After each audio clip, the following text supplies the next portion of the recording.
সাধারণত ব্যবসা বাণিজ্য নিয়ে ব্যস্ত থাকে, সেটা হলো সকালবেলা। জবান খুলে বলেন কোন সময়? সকালবেলা। তার মানে হাদিস থেকে বোঝা গেল কিয়ামত যেই সময়টাতে নিপতিত হবে সেটা হলো সকালবেলা।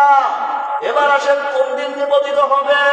আল্লাহর হাবিব সাল্লাল্লাহু আলাইহি সাল্লাম একই হাদিসের মধ্যে জানিয়েছে কিয়ামত যে দিনটাতে নিপতিত হবে সেটা হলো জুমাবার। এবার আসেন কোন মাসে নাযিল হবে? এই সম্পর্কে দুইটা হাদিস পাওয়া যায়। দুইটা হাদিসের দুইটাই মত অবশ্য সনদ দুর্বল রয়েছে। দুইটা মাসের কথা পাওয়া যায় হাদিসের মধ্যে। এক নম্বরে যে মাসের কথা পাওয়া গিয়েছে সেটা হলো মুহররম মাস, আর দ্বিতীয় নম্বরে যেটা পাওয়া গিয়েছে সেটা হলো রমজান মাস। হয়তো দুইটার কোনো একটা মাসেই মহান আল্লাহ পাক কিয়ামত নিপতিত করবে। আমার মুসলমান ভাইয়েরা, এবার আসেন কত সালে কিয়ামত নাযিল হবে, কত সালে কিয়ামত নিপতিত হবে? আল্লাহর হাবিব সাল্লাল্লাহু আলাইহি সাল্লাম এই শান সম্পর্কে নির্দিষ্টভাবে কোনো কিছু তিনি বলেন নাই, তবে কিয়ামতের আলামতগুলো তিনি দিয়েছে।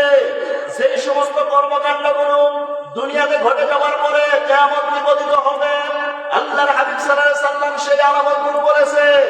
আর এই আলামতকে গবেষণা করতে নিয়ে মদিনার কোন একটা মসজিদের ইমাম তিনি একটা বই লিখেছে। বইটির নাম দিয়েছেন নিহায়াতুল আলামাত। ধেয়ে আসছে কিয়ামত। কি ধেয়ে আসছে? কিয়ামত ধেয়ে আসতেছে। তিনি সেই বইটি লিখেছেন। সেই বইয়ের মধ্যে তিনি কিয়ামতের আলামত টেনেছেন, একটা নয় দুইটা নয়, 141টা আলামত টেনেছেন। আল্লাহু আকবার। 141টা আলামত তিনি টেনেছেন। এই আলামতকে তিনি দুই ভাগে ভাগ করেছেন। একটাকে করেছেন আলামতে আসগর, আরেকটাকে করেছেন আলামতে আকবর। আলামতে আসগর তথা ছোট আলামত, আর আলামতে আকবর তথা বড় আলামত। ছোট আলামত এবং বড় আলামত, এই দুইটা আলামতে তিনি ভাগ করেছেন। এই ছোট আলামত আর বড় আলামতের মধ্যে তিনি বলেছেন 131টা হলো ছোট আলামত, আর 10টা হলো বড় আলামত। এই 10টি আলামত সম্পর্কে আজকে আলোচনা করার চেষ্টা করব। এই 10টি আলামত এত গুরুত্বপূর্ণ আলামত যা আমাদের উপরে এখন মোটামুটি নিপতিত হতে চলেছে। এই 10টি আলামতের 1 নম্বর আলামত হতেছে দাজ্জালের আগমন। জবান খুলে বলেন কার আগমন? দাজ্জাল আগমন করবে। এই দুনিয়ার মুখে দাজ্জাল আসবে। কোথায় থেকে আসবে? জেরুজালেম থেকে। কোথায় থেকে? জেরুজালেম থেকে। তিনি সেখান থেকে প্রকাশিত হবে। প্রকাশিত হয়ে মানুষের সামনে কখনো সে নিজেকে খোদা বলে দাবি করবে, আবার কখনো সে নিজেকে নবী বলে দাবি করবে। কথা বোঝা যায়? কখনো খোদা বলে দাবি করবে, কখনো সে নিজেকে নবী বলে দাবি করবে। আল্লাহর হাবিব সাল্লাল্লাহু আলাইহি সাল্লাম জানিয়েছেন দাজ্জাল এই জেরুজালেম শহর থেকে আসবেন। দাজ্জাল যখন এই জেরুজালেম শহর থেকে প্রকাশিত হবে, দাজ্জাল প্রকাশিত হওয়ার পূর্বে আরেকটা ঘটনা ঘটবে। সেটা হলো ইমাম মাহদী আলাইহিস সালাতু ওয়াস সালাম আসবেন। ইমাম মাহদী আলাইহিস সালাতু ওয়াস সালামের আগমনের পূর্বে তারা পূর্বে আরেকটা গুরুত্বপূর্ণ ঘটনা ঘটবে। সেটা হলো, যেই ঘটনাটি ঘটবে সেটি হলো ইমাম মাহদী আলাইহিস সালাতু ওয়াস সালামের আগমনের পূর্বে মালহামার যুদ্ধ হবে। এই মালহামার যুদ্ধটা খুবই ভয়ানক একটি যুদ্ধ। এই যুদ্ধটা সম্পর্কে আল্লাহর হাবিব সাল্লাল্লাহু আলাইহি সাল্লাম জানিয়েছে এই যুদ্ধে যত মানুষ অংশগ্রহণ করবে, আল্লাহর হাবিব সাল্লাল্লাহু আলাইহি সাল্লাম জানিয়েছেন 99% মানুষ এই যুদ্ধের মধ্য দিয়ে মারা যাবে। বলেন নাউযুবিল্লাহ। কত পার্সেন্ট মানুষ? 99% মানুষ। গোটা পৃথিবীতে এখন যদি 700 কোটি মানুষ থাকে, ওই যুদ্ধের মধ্য দিয়ে 69-93 কোটি মানুষ মারা যাবে। বেঁচে থাকতে মাত্র 7 কোটি মানুষ। কত কোটি মানুষ? 7 কোটি মানুষ। আমার মুসলমান ভাইয়েরা, এই 693 কোটি মানুষ যখন মারা যাবেন, সেই শেষ সময়ের দিকে ইমাম মাহদী আলাইহিস সালাতু ওয়াস সালামের আগমন ঘটবে। ইমাম মাহদী আলাইহিস সালাতু ওয়াস সালাম এই ঝড়-ঢাকা পৃথিবীতে 7.5 বছর নেতৃত্ব দেবে। এই 7.5 বছর নেতৃত্ব দেবার পরে এরপরে প্রকাশিত হবে দাজ্জালের। দাজ্জাল যখন প্রকাশিত হবে, প্রকাশ হবার পরে এই দাজ্জালকে হত্যা করার জন্য মহান আল্লাহ পাক হযরত ঈসা আলাইহিস সালাতু ওয়াস সালামকে পাঠিয়ে দেবেন। তিনি আসবেন বাইতুল মুকাদ্দাসে। আর ইমাম মাহদী আলাইহিস সালাম প্রকাশিত হবেন কিভাবে? জেরুজালেম থেকে যখন জালেমগণ বাহরাইন শহর হয়ে ঘুরে আসবে, ঘুরে এসে যখন কাবাগর ধ্বংস করতে আসবে, তখনই সেখানে সেই বাহরাইন শহর থেকে ইমাম মাহদী আলাইহিস সালাম ওই জালেম গোষ্ঠীকে প্রতিহত করে সেখান থেকেই তার ইমামতি কায়েম হয়ে যাবে। বলেন সুবহানাল্লাহ। আমার মুসলমান ভাইয়েরা, এবার যখন ঈসা আলাইহিস সালাম বাইতুল মুকাদ্দাসে আসলেন, আসার পরে তিনি কি করবেন? ইমাম মাহদী আলাইহিস সালামকে তিনি সেখানে দেখতে পাবেন। ইমাম মাহদী আলাইহিস সালামকে যখন সেখানে তিনি দেখতে পাবেন, ইমাম মাহদী আলাইহিস সালামকে তিনি বলবেন আপনি সামনে যান। প্রথমে ঈসা আলাইহিস সালামকে ইমামতির জন্য সামনে পাঠিয়ে দেওয়ার জন্য বলা হবে, কিন্তু ঈসা আলাইহিস সালাম যেতে চাইবেন না। উম্মতে মুহাম্মদের প্রতি সম্মান দেখিয়ে তিনি হযরত ইমাম মাহদী আলাইহিস সালামকে সামনে ছেড়ে দেবেন। বলেন সুবহানাল্লাহ। সেখান থেকে হযরত ঈসা আলাইহিস সালামের নেতৃত্ব কায়েম হয়ে যাবে।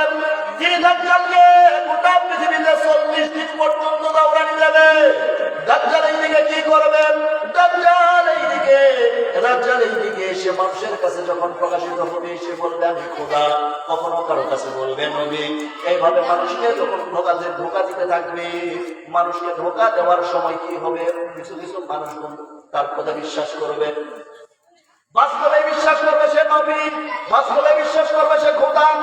মানুষের যা চাইবে তাকে দায়ী দেবে। কিন্তু মুমিন যারা, মুমিন মন দেখতে পাবে দাজ্জালের কপালের উপর সুন্দর করে লিখে দেওয়া আছে কাফারো, কথা কাফি, কপালের উপর সুন্দর করে লিখে দেওয়া থাকবে কাফি।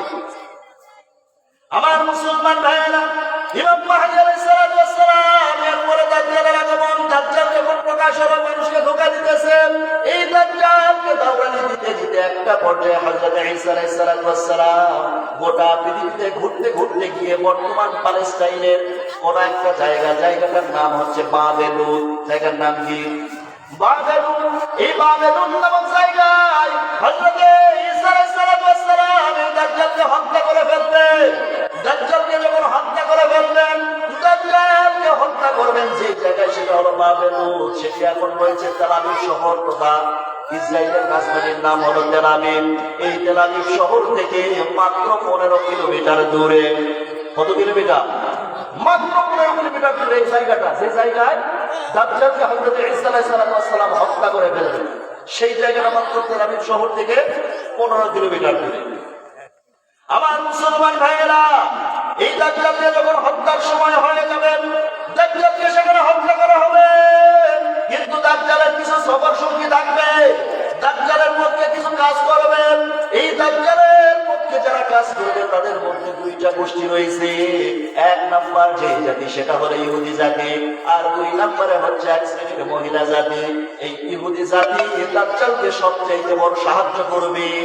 এই জন্য দাজ্জালকে সহযোগিতা করার জন্য ইহুদিরা এখনই চক্রান্ত করে মুসলমান যুবকদের ঈমান ধ্বংস করে ফেলতেছে। কথা বলেন ঠিক কিনা? আমার মুসলমান ভাইয়েরা, আর দাজ্জালের বাধা হবে সবচাইতে বড়, সেটা হলো এক শ্রেণীর ধার্মিক যুবক। কারা হবে? ধার্মিক যুবক। আল্লাহর হাবিব সাল্লাল্লাহু আলাইহি ওয়াসাল্লাম জানিয়েছেন, এই দাজ্জালের মোকাবেলা করার জন্য পূর্ব অঞ্চল থেকে এক শ্রেণীর যুবক আসবে, যারা কি করবে? কালো পতাকা বাহিনী হবে। কি পতাকা বাহিনী হবে? কালো পতাকা বাহিনী হবে।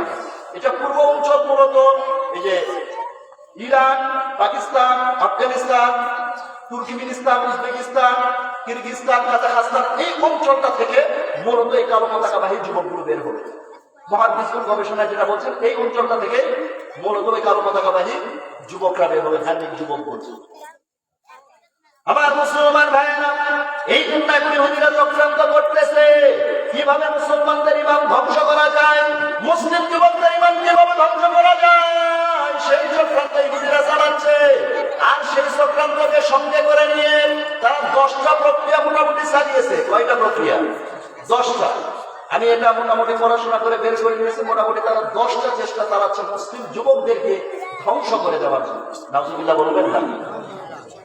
এক নম্বর যে চক্রান্ত চালাচ্ছে সেটা হলো জীবনের লক্ষ্য উদ্দেশ্য থেকে সরিয়ে নিয়েছে। আমাদের লক্ষ্য উদ্দেশ্য কি? আল্লাহ রাব্বুল আলামিন বলেন, ওয়া মা খালাকুতুল জিন্না ওয়াল ইনসা ইল্লা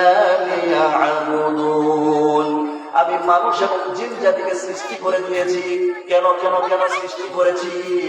তাদেরকে সৃষ্টি করার কারণ হচ্ছে তারা শুধুমাত্র কেবলমাত্র আমারই ইবাদত করবে, আমারই দাসত্ব করবে, আমারই গোলামি করবে। বলেন সুবহানাল্লাহ। আমার মুসলমান ভাইয়েরা, এইটা হলো আমাদের লক্ষ্য উদ্দেশ্য।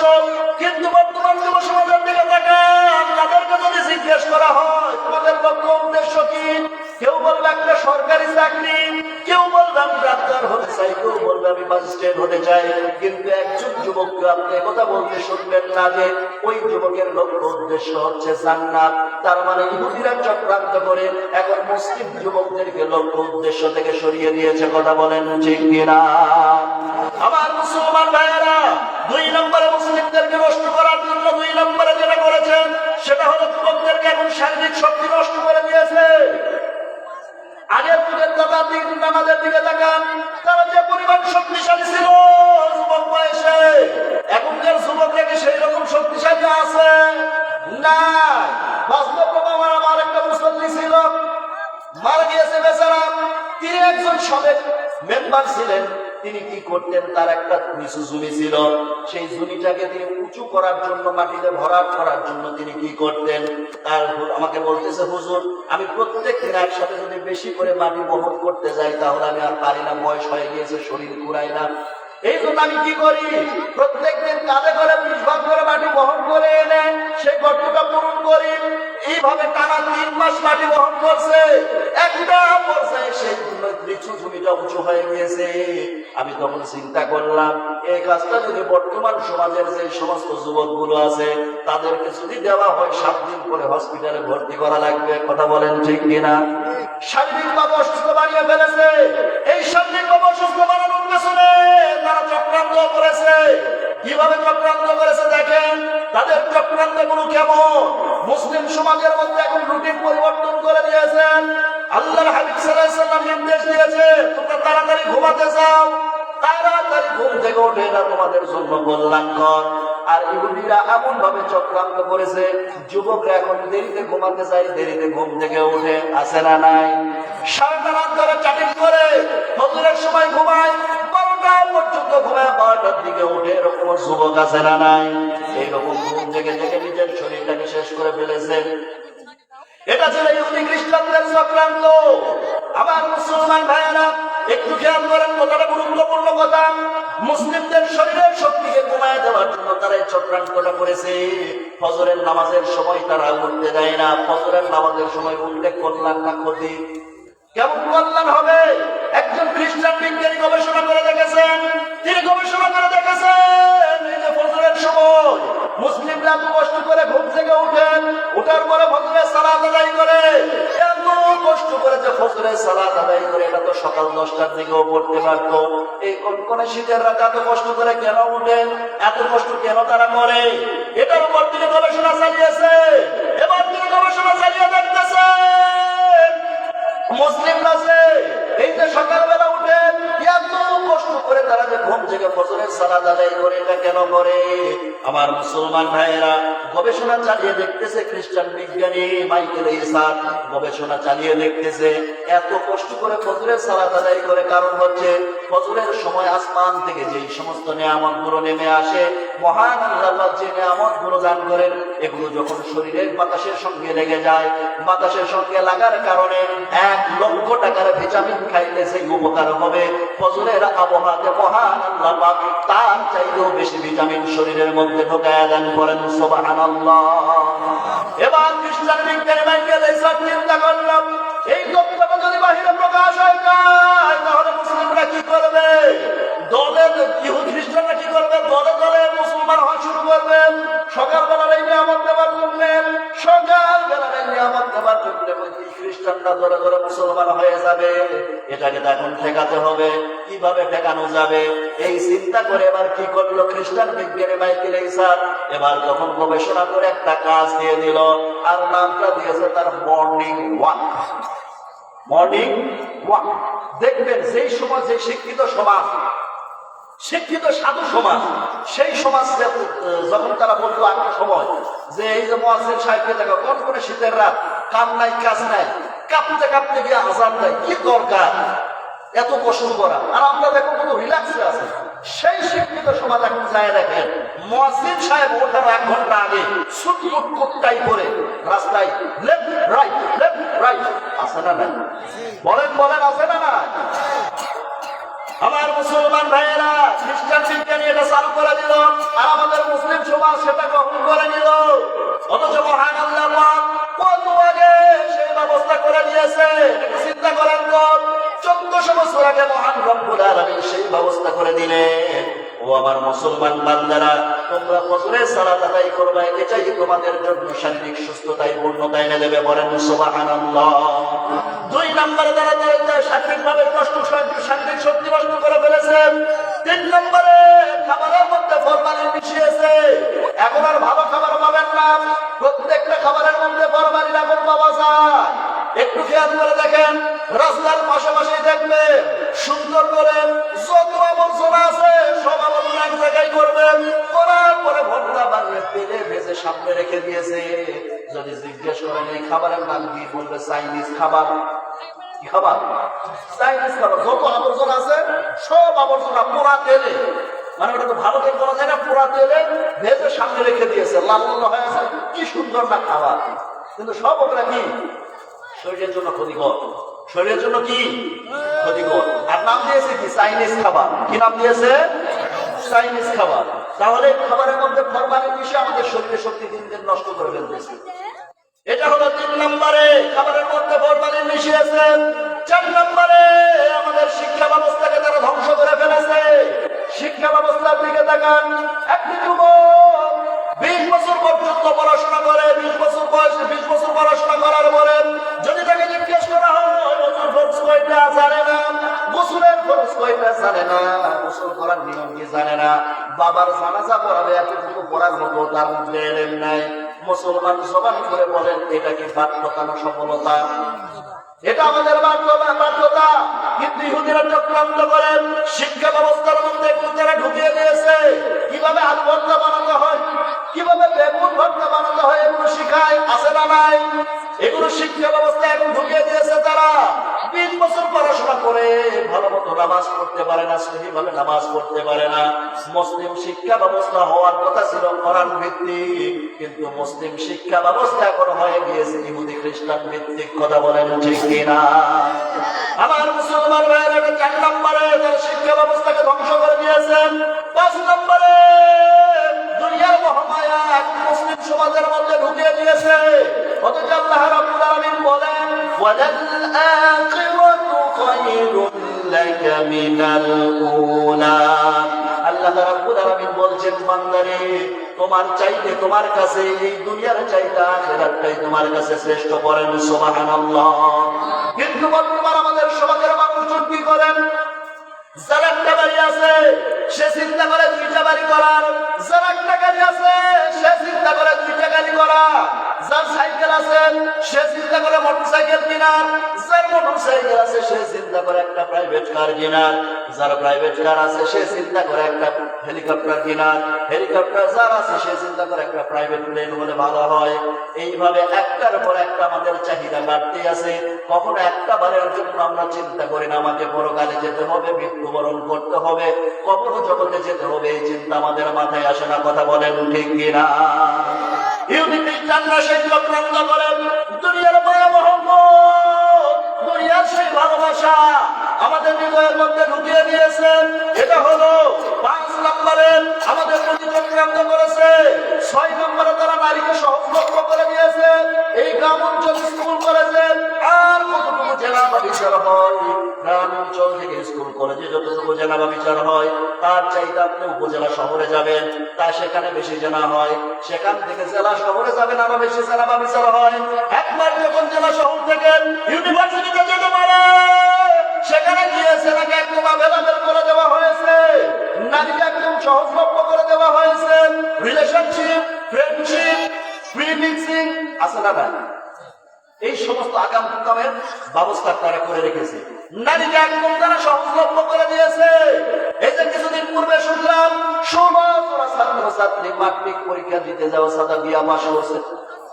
ছেলে বাবাকে ফোন করে বলছে বাবা মৌমা দেখে যা, বাবা অজ্ঞান হয়ে গেছে। পরে ছেলে বাবাকে ফোন করে বলছে, বাবা অজ্ঞান হয়ে লাভ নাই, এখন আমার জীবন মরণ শেফালির হাতে, ইচ্ছে করলে মারতে পারে, পারে বাঁচাতে, এখন আমার জীবন মরণ সুইটির হাতে। নাম কি আবার সুইটি? বিউটি মিন জিম লিটল যতন খতর এগারা পাগারা সেরাগানি সন্দেশ টেট্রোল কোলেস্ট্রল সুতি টাঙ্গালি সান্তানি খামদানি আমদানি রপ্তানি, মানে নামের বেলায় আমরা কি যে রাখি ও জিনিস আল্লাহ ছাড়া কেউ জানে না। কথা বলেন ঠিক কিনা? আমার মুসলমান ভাইয়েরা কথাই কথা বেড়ে যায়। হাদিসের মধ্যে এসেছে মহান আল্লাহ পাকের কাছে দুইটা নাম সবচাইতে প্রিয়। এক নম্বর হচ্ছে আব্দুল্লাহ, আর দুই নম্বর হচ্ছে আব্দুর রহমান। কিন্তু সে আব্দুল্লাহ নাম নিয়ে ঠাট্টা হয় কি হয় না? কোন পুরুষের যদি একটু সতর্কহীন হয়ে যায় তাহলে বলবে তোর আব্দুল্লাহ সামাল আছে না নাই। মেয়েদের নামের দিকে তাকান, মেয়েদের নামের কি অবস্থা? মেয়েদের কাছে বড় নাম পছন্দ হয় না, যত ছোট নাম তত তাদের ভালো লাগে। 3 অক্ষরের নাম সূচনা, এটাও নাকি তাদের কাছে বড় হয়ে গিয়েছে। 3 অক্ষরের নাম কেটে 2 অক্ষরের নাম দিয়ে নাম রেখে দিয়েছে সুসি। কি নাম? সুসি। শুধু কি মেয়েদের নাম শুরু হয়েছে? মেয়েদের নামের সাথে সাথে এখন মেয়েদের পোশাক গুলো শুরু হয়ে গিয়েছে।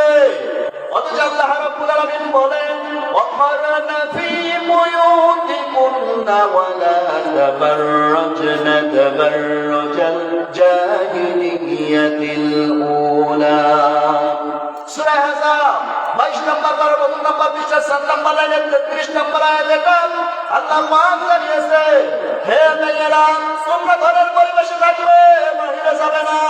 বাইরে যদি যেতে চাও জাহেলি যুগের মেয়েদের মতো রূপ সৌন্দর্য প্রদর্শন করে বের হবে না। হুকুম টাকার জবান করে বলেন কার হুকুম?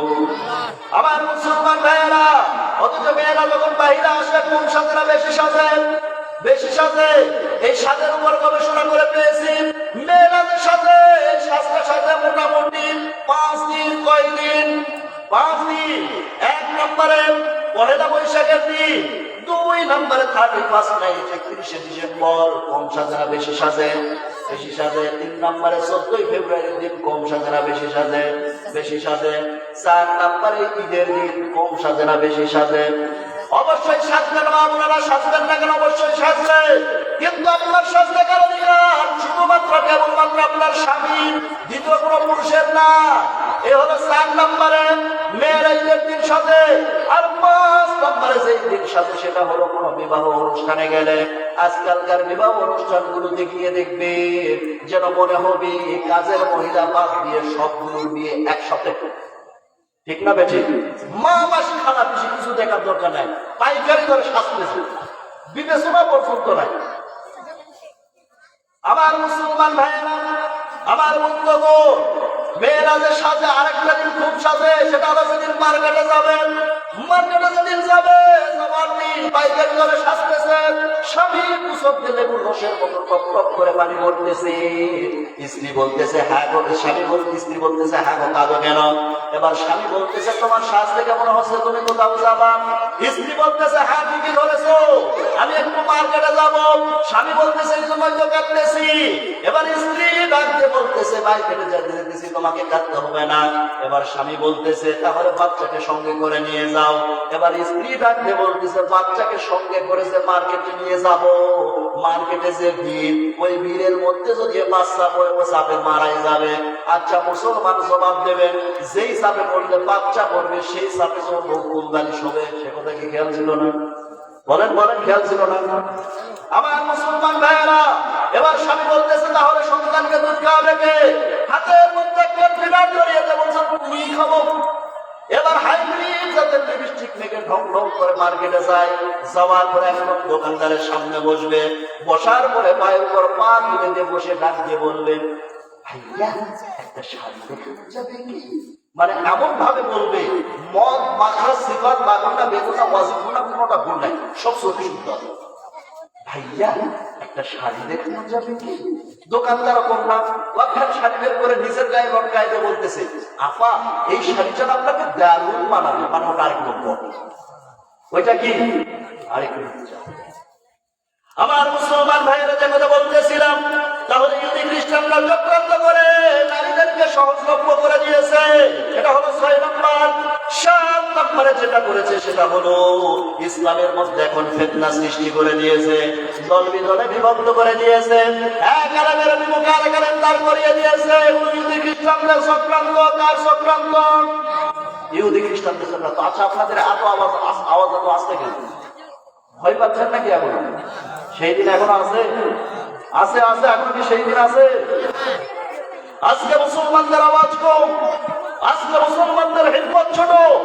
আজকে যদি মুসলমান আবারও খালিদ বিন ওয়ালিদের মতো, তারিক বিন জাহাদের মতো, মাহমুদ গজনবীর মতো, হুসাইন আহমদ বাগানের মতো আজকে যদি মাত্র 5 জন লোক সমাবেত হতে পারি, আল্লাহর কসম দুনিয়ার সমস্ত বাতিল শক্তি মুসলমানদের পায়ে সেজদায় লুটিয়ে পড়তে বাধ্য। কথা বলেন ঠিক কিনা?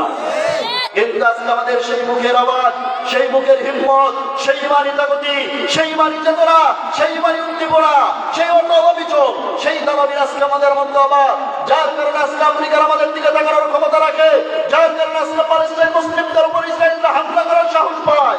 ও মুসলমান, এসে যাও আবার খালিদ বিন ওয়ালিদের ভূমিকা আবার পালন করো।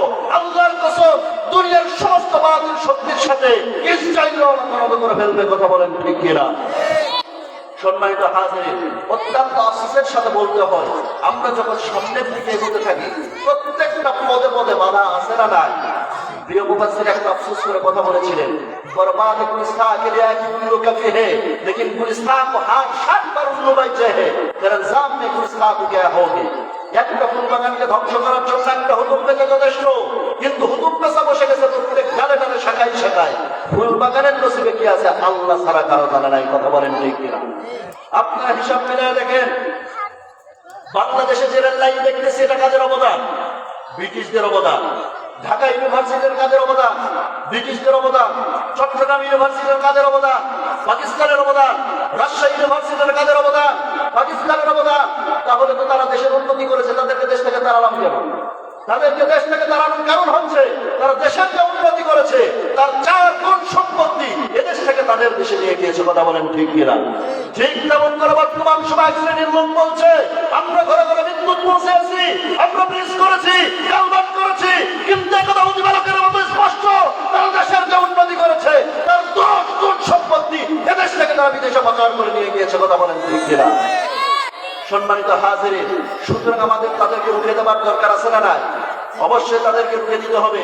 একে একে মিলে যদি এক হয় সেটা হলো অঙ্ক, একে একে মিলে যদি এক হয় সেটা হলো প্রেম ভালোবাসা, একে একে মিলে যদি 2 হয় সেটা হলো অঙ্ক, একে একে মিলে যদি 0 হয় সেটা হলো আধ্যাত্মিক, একের সাথে একে যদি মিলিত হতে না দেওয়া হয় এটা হলো কূটনীতি, একে একে মিলে যদি 11 হয় এটা হলো সংগঠন, একের বিরুদ্ধে এককে দাঁড় করায় দেন, এটাই হলো রাজনীতি। এটাই কি রাজনীতি? মাঝখানে ঢাকা বিশ্ববিদ্যালয়ের বিরুদ্ধে ঢাকার বাকি 7টি কলেজকে দাঁড় করিয়ে দেওয়ার চেষ্টা করেছিল কুচক্রী মহলরা। সফল হয়েছে? সফল হয়েছে? সফল হয় নাই, হবেও না ইনশাআল্লাহ। তবে তাদের কিন্তু ষড়যন্ত্র থামে নাই, তারা তাদের ষড়যন্ত্র চালিয়ে যাচ্ছে, তারা ইসলামকে নিধন করার পরিকল্পিত পরিকল্পনাগুলো চালিয়ে যাচ্ছে, তারা ইসলামকে দেশ থেকে নিধন করার জন্য সর্বাত্মক চেষ্টা চালিয়ে যাচ্ছে। এখন আমাদের কাজ কি? এখন আমাদের কাজ হচ্ছে প্রত্যেকটা ঘরকে ইসলামের দুর্গ বানিয়ে তোলা। দরকার আছে না? প্রত্যেকটা ঘরকে কি করা? ইসলামের দুর্গ বানিয়ে তোলা। মাঝখানে এক শ্রেণীর লোক খুব বলতেছে যে দেশে যে ইসলাম প্রতিষ্ঠা হবে আন্তর্জাতিক পর্যায় থেকে চাপ আসবে। কোন জাতি? বলেন বলেন বলেন, কোন জাতি? আন্তর্জাতিক পর্যায় থেকে চাপ আসবে। আন্তর্জাতিক পর্যায় থেকে যদি চাপ সামলানোর ক্ষমতা না থাকে, ছেড়ে যাবে রাজনীতির পথ। আপনাদের মতো চুরি করা নেতৃবৃন্দের হাতে বাংলার এক ইঞ্চি জমিটা ছেড়ে দেওয়া হবে না। কথা বলেন ঠিক কিনা? এ কথা দিবারকের মতো স্পষ্ট। যতদিন পর্যন্ত এই শহীদি কাফেলা তাওহীদি জনতার বুকে এক বিন্দু পরিমাণ রক্ত থাকবে, ততদিন পর্যন্ত এই বাংলার জমিন থেকে সেকুলারিজমকে উৎখাত করে এক আল্লাহর আইন প্রতিষ্ঠার সংগ্রাম চলতেই থাকবে, চলতেই থাকবে, চলতেই থাকবে। কেউ কমাতে পারবে না ইনশাআল্লাহ। সুতরাং রাজপথে নেমে বুকের তাজা রক্ত যদি বিলিয়ে দিতে হয়, জান প্রাণ কুরবান দিয়ে দিনের পথে টিকে থাকতে রাজি আছেন কারা কারা? 2 হাত উঁচু করে আমার আল্লাহকে দেখায় দেন। আল্লাহ তাআলা আমাদের প্রত্যেকের হাতকে কবুল করে নেন, বলছি আমিন। সম্মানিত হাজিরিন, যে কথা বলতেছিলাম 7 নম্বরে, তাহলে তারা কি করছে? ইসলামের মধ্যে ফিতনা সৃষ্টি করতেছে। একজন আলেম আরেকজন আলেমকে সহ্য করতে পারে না। এইটাই চক্রান্ত। এটা কাদের চক্রান্ত? ইহুদিদের চক্রান্ত। আমার মুসলমান ভাইয়েরা, ফিতনার পর ফিতনা তারা সৃষ্টি করে দিতেছেন, মুসলিমদের মধ্যে ঐক্যটা নষ্ট করে দিতেছেন। আমার মুসলমান ভাইয়েরা, হলো ইহুদি খ্রিস্টানদের চক্রান্ত। 8 নম্বরে যেটা করতেছে সেটা হলো মুসলমানদের মধ্যে এখন দারিদ্রতার ভয় প্রতিষ্ঠা করে দিয়েছে। আছে না নাই? মুসলমান চিন্তা করে আজকে যদি আমরা দাদা বাবুদের কথা না মানি, কালকে খেতে পারবো না, এরকম চিন্তা লোক আছে না নাই? আমার মুসলমান ভাইয়েরা এই দারিদ্রতার ভয় প্রতিষ্ঠা করে দিয়েছে ইহুদিরা। এটা হলো 8 নম্বর চক্রান্ত। 9 নম্বরে যে চক্রান্ত করেছে সেটা হলো হারাম উপার্জনের প্রক্রিয়া করে দিয়েছে। এখন প্রত্যেকটা ক্ষেত্রে হালাল উপার্জন না হারাম উপার্জন, প্রত্যেকটা ক্ষেত্রে এখন হারাম উপার্জন। বাণিজ্যিক ব্যবস্থা ওটা বাদই দিলাম, বুঝলাম। ওটা যে খবরের টিভি, ওটা কি খবরের টিভি হয়ে আছে, ওটা বাদই দিলাম। বাকি যেগুলো আছে সেগুলোর দিকে একটু তাকা। কোন জায়গায় আপনি হারাম কোন জায়গায় পেতেছেন, শিক্ষকদের দিকে তাকান। এরপর আর কাকে কথা বলবো, কোন সেক্টরের দিকে এখন হালাল উপার্জন পরিপূর্ণভাবে কেউ পেতেছে না। 100% হালাল উপার্জন দিয়ে পেতেছে। চাকরি দিতে গেলে ঘুষ লাগে কি লাগে না? ঘুষ দিয়ে যদিও ফতুয়া যায়, কিন্তু তাকওয়া হলো হারাম। ফতুয়া যায়, তাকওয়া কি হারাম। তাকওয়া বলে যে হারাম, ফতুয়া যায় অসুবিধা নেই, কিন্তু তাকওয়া বলতেছে কি এটি হারাম। তাহলে প্রত্যেকটি সেক্টরে এখন হারাম উপার্জনের ব্যবস্থা ইহুদি খ্রিস্টানরা চক্রান্ত করে চালিয়ে দিয়েছে। আর 10 নম্বরে যেটা করেছে সেটা হলো আইডল পরিবর্তন করে দিয়েছে। আছে না নাই? মুসলিম সমাজের মধ্যে মুসলিম যুবকদেরকে যদি জিজ্ঞেস করা হয়, সেদিন এক যুবককে দেখলাম এই সাইডেও চুল নাই, এই সাইডেও চুল নাই, পেছনেও চুল নাই, চতুর্দিকে কেটে মাঝখানে দক্ষিণ তালপট্টির দ্বীপ বানাই রেখে দিয়েছে। জিজ্ঞেস করা হলে এটা কার কাছে? মেসি। তারপরে এটা কি নেইমার, তোমার কি কুত্তা? আছে না? এই যে আইডল পরিবর্তন করে দিয়েছে, অথচ আল্লাহ রাব্বুল আলামিন সুন্দর করে বলছেন, তোমরা যাকে আইডল হিসেবে মানতেছো তিনি আসলে তোমরা যাকে আইডল হিসেবে মেনেছো তোমরা, তিনি কিন্তু আসলে আইডল নয়।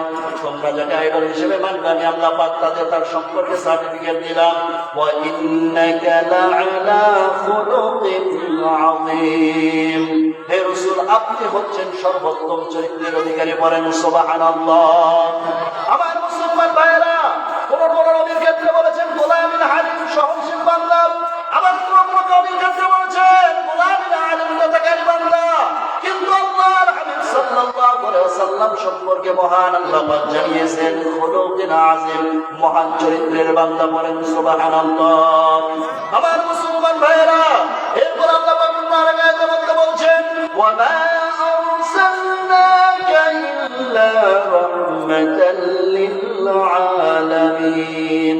হে রাসূল, আমি আপনাকে বিশ্ব জাহানের উপর রহমত স্বরূপ পাঠিয়ে দিয়েছি। বলেন সুবহানাল্লাহ। আল্লাহ রাব্বুল আলামিন আরেক আয়াতের মধ্যে বলছেন লাকাদ কানা লাকুম ফি রাসূলিল্লাহি উসওয়াতুন হাসানাহ। হে রাসূল, আপনি হলেন উত্তম চরিত্রের বাস্তব নমুনা। বলেন সুবহানাল্লাহ। এজন্য আল্লাহ রাব্বুল আলামিন অন্য আরেক আয়াতে নির্দেশ দিয়ে বলছেন কুল ইন কুনতুম তুহিব্বুনাল্লাহ ফাত্তাবিউনি ইউহিব্বুকুমুল্লাহ ওয়া ইয়াগফির লাকুম যুনুবাকুম ওয়াল্লাহু গফুরুর রহিম।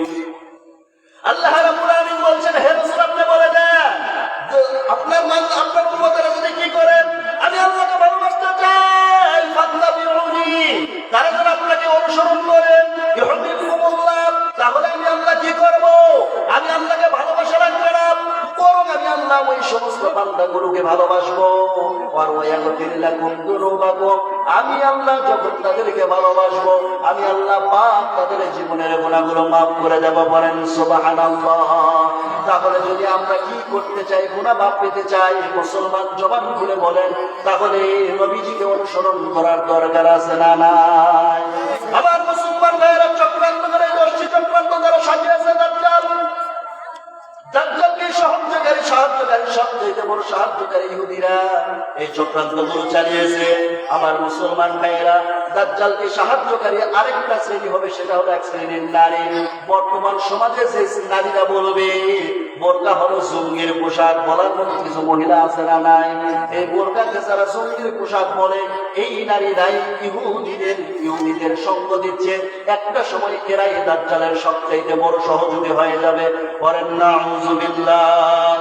আমার মুসলমান ভাইয়েরা, আমাদের আলামতের এক নম্বর আলামত দাজ্জালের আগমন। দুই নম্বর আলামত হচ্ছে ঈসা নবীর আগমন, যেটা পূর্বে আমি বলেছি। তিন নম্বর আলামত হচ্ছে ইয়াজুজ মাজুজের আগমন। কার আগমন? বলেন বলেন বলেন। ইয়াজুজ মাজুজের আগমন। ইয়াজুজ মাজুজেরা কোন জাতি? ইয়াজুজ মাজুজেরাও মানুষ জাতি। তারা এখন আছে কোথায়? মুহাদ্দিসদের গবেষণা মতে তারা এখন অবস্থান করতেছে রাশিয়ার কোন একটা পাশে। কিয়ামতের পূর্বে তো তাই ইয়াজুজ মাজুজ প্রকাশিত হওয়ার সময় আমার মুসলমান ভাইয়েরা, আল্লাহর হাবিব সাল্লাল্লাহু আলাইহি সাল্লাম তাদের সংখ্যা সম্পর্কে বলেছেন কতগুলো হবে। আল্লাহর হাবিব সাল্লাল্লাহু আলাইহি সাল্লামের একজন সাহাবী আব্দুল্লাহ ইবনে ওমর রাদিয়াল্লাহু তাআলা বর্ণিত, তিনি বলতেছে যে ইয়াজুজ মাজুজের সংখ্যা কত হবে। ইয়াজুজ মাজুজের সংখ্যা সম্পর্কে তিনি বলেছেন, ইয়াজুজ মাজুজের সংখ্যা হলো গোটা পৃথিবীতে যত মানুষজন আছে তার 10 গুণ হবে ইয়াজুজ মাজুজ। কত গুণ?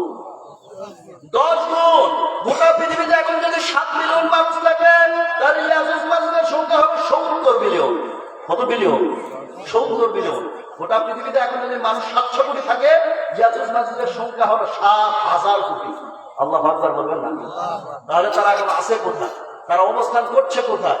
তাদের জন্ম হলো কিভাবে? তারা তো মানুষ জাতি, বুঝলাম, কিন্তু জন্ম হলো কিভাবে? কোথায় থেকে আসলো?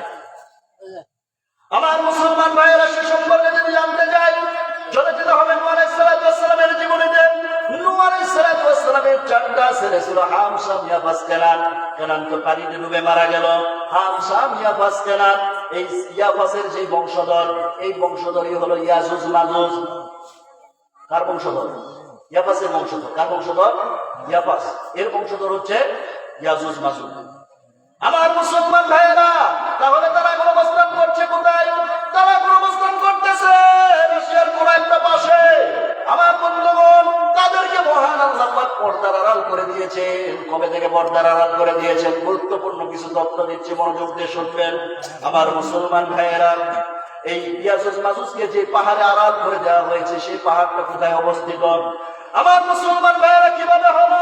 তাহলে চলে আসতে হবে ইব্রাহিম নবীর জীবনীতে। ইব্রাহিম আলাইহিস সালাতু ওয়াস সালামের সময় একজন ব্যক্তি ছিলেন, যার নাম হচ্ছে যুলকারনাইন। মহান আল্লাহ পাক গোটা পৃথিবীর শাসন ক্ষমতা দিয়েছিলেন 4 জন ব্যক্তির হাতে। এর মধ্য থেকে 2 জন মুমিন আর 2 জন হলো কাফের। 2 জন কাফেরের নাম, 2 জন মুমিনের নাম হচ্ছে, একজন হচ্ছে হযরত সুলাইমান ইবনে দাউদ আলাইহিস সালাতু ওয়াস সালাম, আরেকজনের নাম হচ্ছে হযরত যুলকারনাইন আলাইহিস সালাতু ওয়াস সালাম। আর 2 জন কাফের, একজন হচ্ছে নমরুদ আর দ্বিতীয় জন হচ্ছে বখতে নাসর। আমার মুসলমান ভাইয়েরা, এই যুলকারনাইন আলাইহিস সালাতু ওয়াস সালাম কে মহান রব্বুল আলামিন तमाम পৃথিবীর শাসন ক্ষমতা দিয়েছিলেন। এই যুলকারনাইন আলাইহিস সালাতু ওয়াস সালাম, এই যুলকারনাইন আলাইহিস সালাতু ওয়াস সালাম কি করেছেন? আমার মুসলমান ভাইয়েরা, এই যুলকারনাইন আলাইহিস সালাতু ওয়াস সালাম কি করেছেন? এই যুলকারনাইন আলাইহিস সালাতু ওয়াস সালাম হযরত ইব্রাহিম আলাইহিস সালাতু ওয়াস সালামের কাছে তিনি কি করেছেন? বায়াত গ্রহণ করেছেন, কালিমা পড়ে মুসলমান হয়েছেন। আমার মুসলমান ভাইয়েরা, এই যুলকারনাইন আলাইহিস সালাতু ওয়াস সালাম তিনি একদিন খবর পেলেন সাম বংশ থেকে একজন ব্যক্তি কি করবে, একটা ঝর্ণা রয়েছে, ওই ঝর্ণার পানি যে বান্দা পান করবে, মহান আল্লাহ পাক তাকে আমৃত্য করে দেবেন। এই জন্য যুলকারনাইন সেই পানির সন্ধানে বের হলেন, কিন্তু তিনি সেই পানি খুঁজে পেলেন না। পানি খুঁজে পেলেন না। চিন্তা করেন, গোটা পৃথিবীর শাসন ক্ষমতা মহান আল্লাহ পাক যার হাতে দিয়েছে, সেই বান্দা কি হয়েছে? পানির সন্ধান পেল না। আমার মুসলমান ভাইয়েরা, সে আদা হায়াত ঝর্ণা, সেই ঝর্ণার পানি তিনি যখন পেলেন না, তিনি খুঁজতে খুঁজতে চলে গেলেন পূর্বাঞ্চলে। পূর্বাঞ্চলে যাওয়ার পরে তিনি কি করলেন? পূর্বাঞ্চলেই যাই করতেছে, পূর্বাঞ্চলে চলে আসলেন। আসার পরে তিনি কি করলেন? পূর্বাঞ্চলে খুঁজতেছেন। খুঁজতে খুঁজতে তিনি পানির সন্ধান পেলেন না, চলে গেলেন সমুদ্রের কিনারা পর্যন্ত। সেখানে যাওয়ার পরে তিনি দেখতে পেলেন একটা জাতি, সেই জাতিকে বলা হয় তামিল জাতি। কোন জাতি? বলেন বলেন। সেই জাতিকে বলা হয় তামিল জাতি। সেই তামিল জাতির কাছে গেলেন, যাওয়ার পরে সেই জাতির কাছে গেলেন, যাওয়ার পর সেই জাতিকে তিনি দেখলেন, ওই জাতি পরিধানের মতো তেমন কোনো পোশাক নাই। পশুর চামড়াকে তারা পোশাক হিসেবে ব্যবহার করে, পশুর চামড়াকে পোশাক হিসেবে ব্যবহার করে। এই পোশাক হিসেবে যখন ব্যবহার করতেছে, আর তাদের খাওয়া দাওয়ার মধ্যে তেমন কোনো ফসলাদি নাই। সমুদ্রের কিনারে যে সমস্ত মৃত প্রাণীগুলো ভেসে ভেসে আসে, ওই জাতিটা দাবিন জাতি, তারা কি করে? দাবিন জাতি না, নাফেক জাতি। কোন জাতি? নাফেক জাতি। এই নাফেক জাতি কি করে? ওই সমুদ্রের কিনারে যে সমস্ত মৃত প্রাণীগুলো থাকে, ওই প্রাণীগুলো তারা ভক্ষণ করে, তারা তাদের জীবিকা নির্বাহ করে। আমার মুসলমান ভাইয়েরা, এবার যুলকারনাইন আলাইহিস সালাম তাদের কাছে কালিমার দাওয়াত দিলেন, কিন্তু তারা কালিমার দাওয়াত গ্রহণ করল না। ভয় বান্দাবাদ দিল। অধিকাংশই কি করলো? যুলকারনাইন আলাইহিস সালামের বিরুদ্ধে তারা যুদ্ধ ঘোষণা করলো। একটা পর্যায়ে যুলকারনাইন আলাইহিস সালাম বিজয় লাভ করলেন।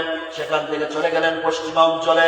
সেখানে যাওয়ার পরে তিনি সেখানে আরেকটা জাতি দেখতে পেলেন। সেই জাতিকে বলা হয় মানসিক জাতি। কোন জাতি? মানসিক জাতি। এই অঞ্চলে ছিল নাফেক, ওই অঞ্চলে চলে গেল মানসিক জাতি। আমার মুসলমান ভাইয়েরা, এই মানসিক জাতি কি করত? এই মানসিক জাতি তারা তাদের আহারের জন্য ভালো কিছু শাকসবজি ছিল, কিন্তু তাদের পোশাক আশাক তেমন একটা ভালো ছিল না।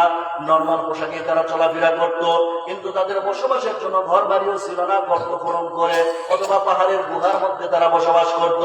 আমার মুসলমান ভাইয়েরা, যুলকারনাইন আলাইহিস সালাম সে জায়গায় কালিমার দাওয়াত দিলেন।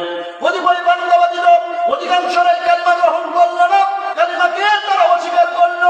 কালিমাকে অস্বীকার করার কারণে তারা যুলকারনাইন আলাইহিস সালামের বিরুদ্ধে যুদ্ধ ঘোষণা করলো। যুদ্ধ ঘোষণা করার পরে একটা পর্যায়ে যুলকারনাইন আলাইহিস সালাম বিজয় লাভ করলেন। সেখান থেকে বিজয় লাভ করে তিনি এবার চলে গেলেন উত্তর অঞ্চলে। উত্তর অঞ্চলে চলে গেলেন। যাওয়ার পরে দেখতে পেলেন দুইটা পাহাড়।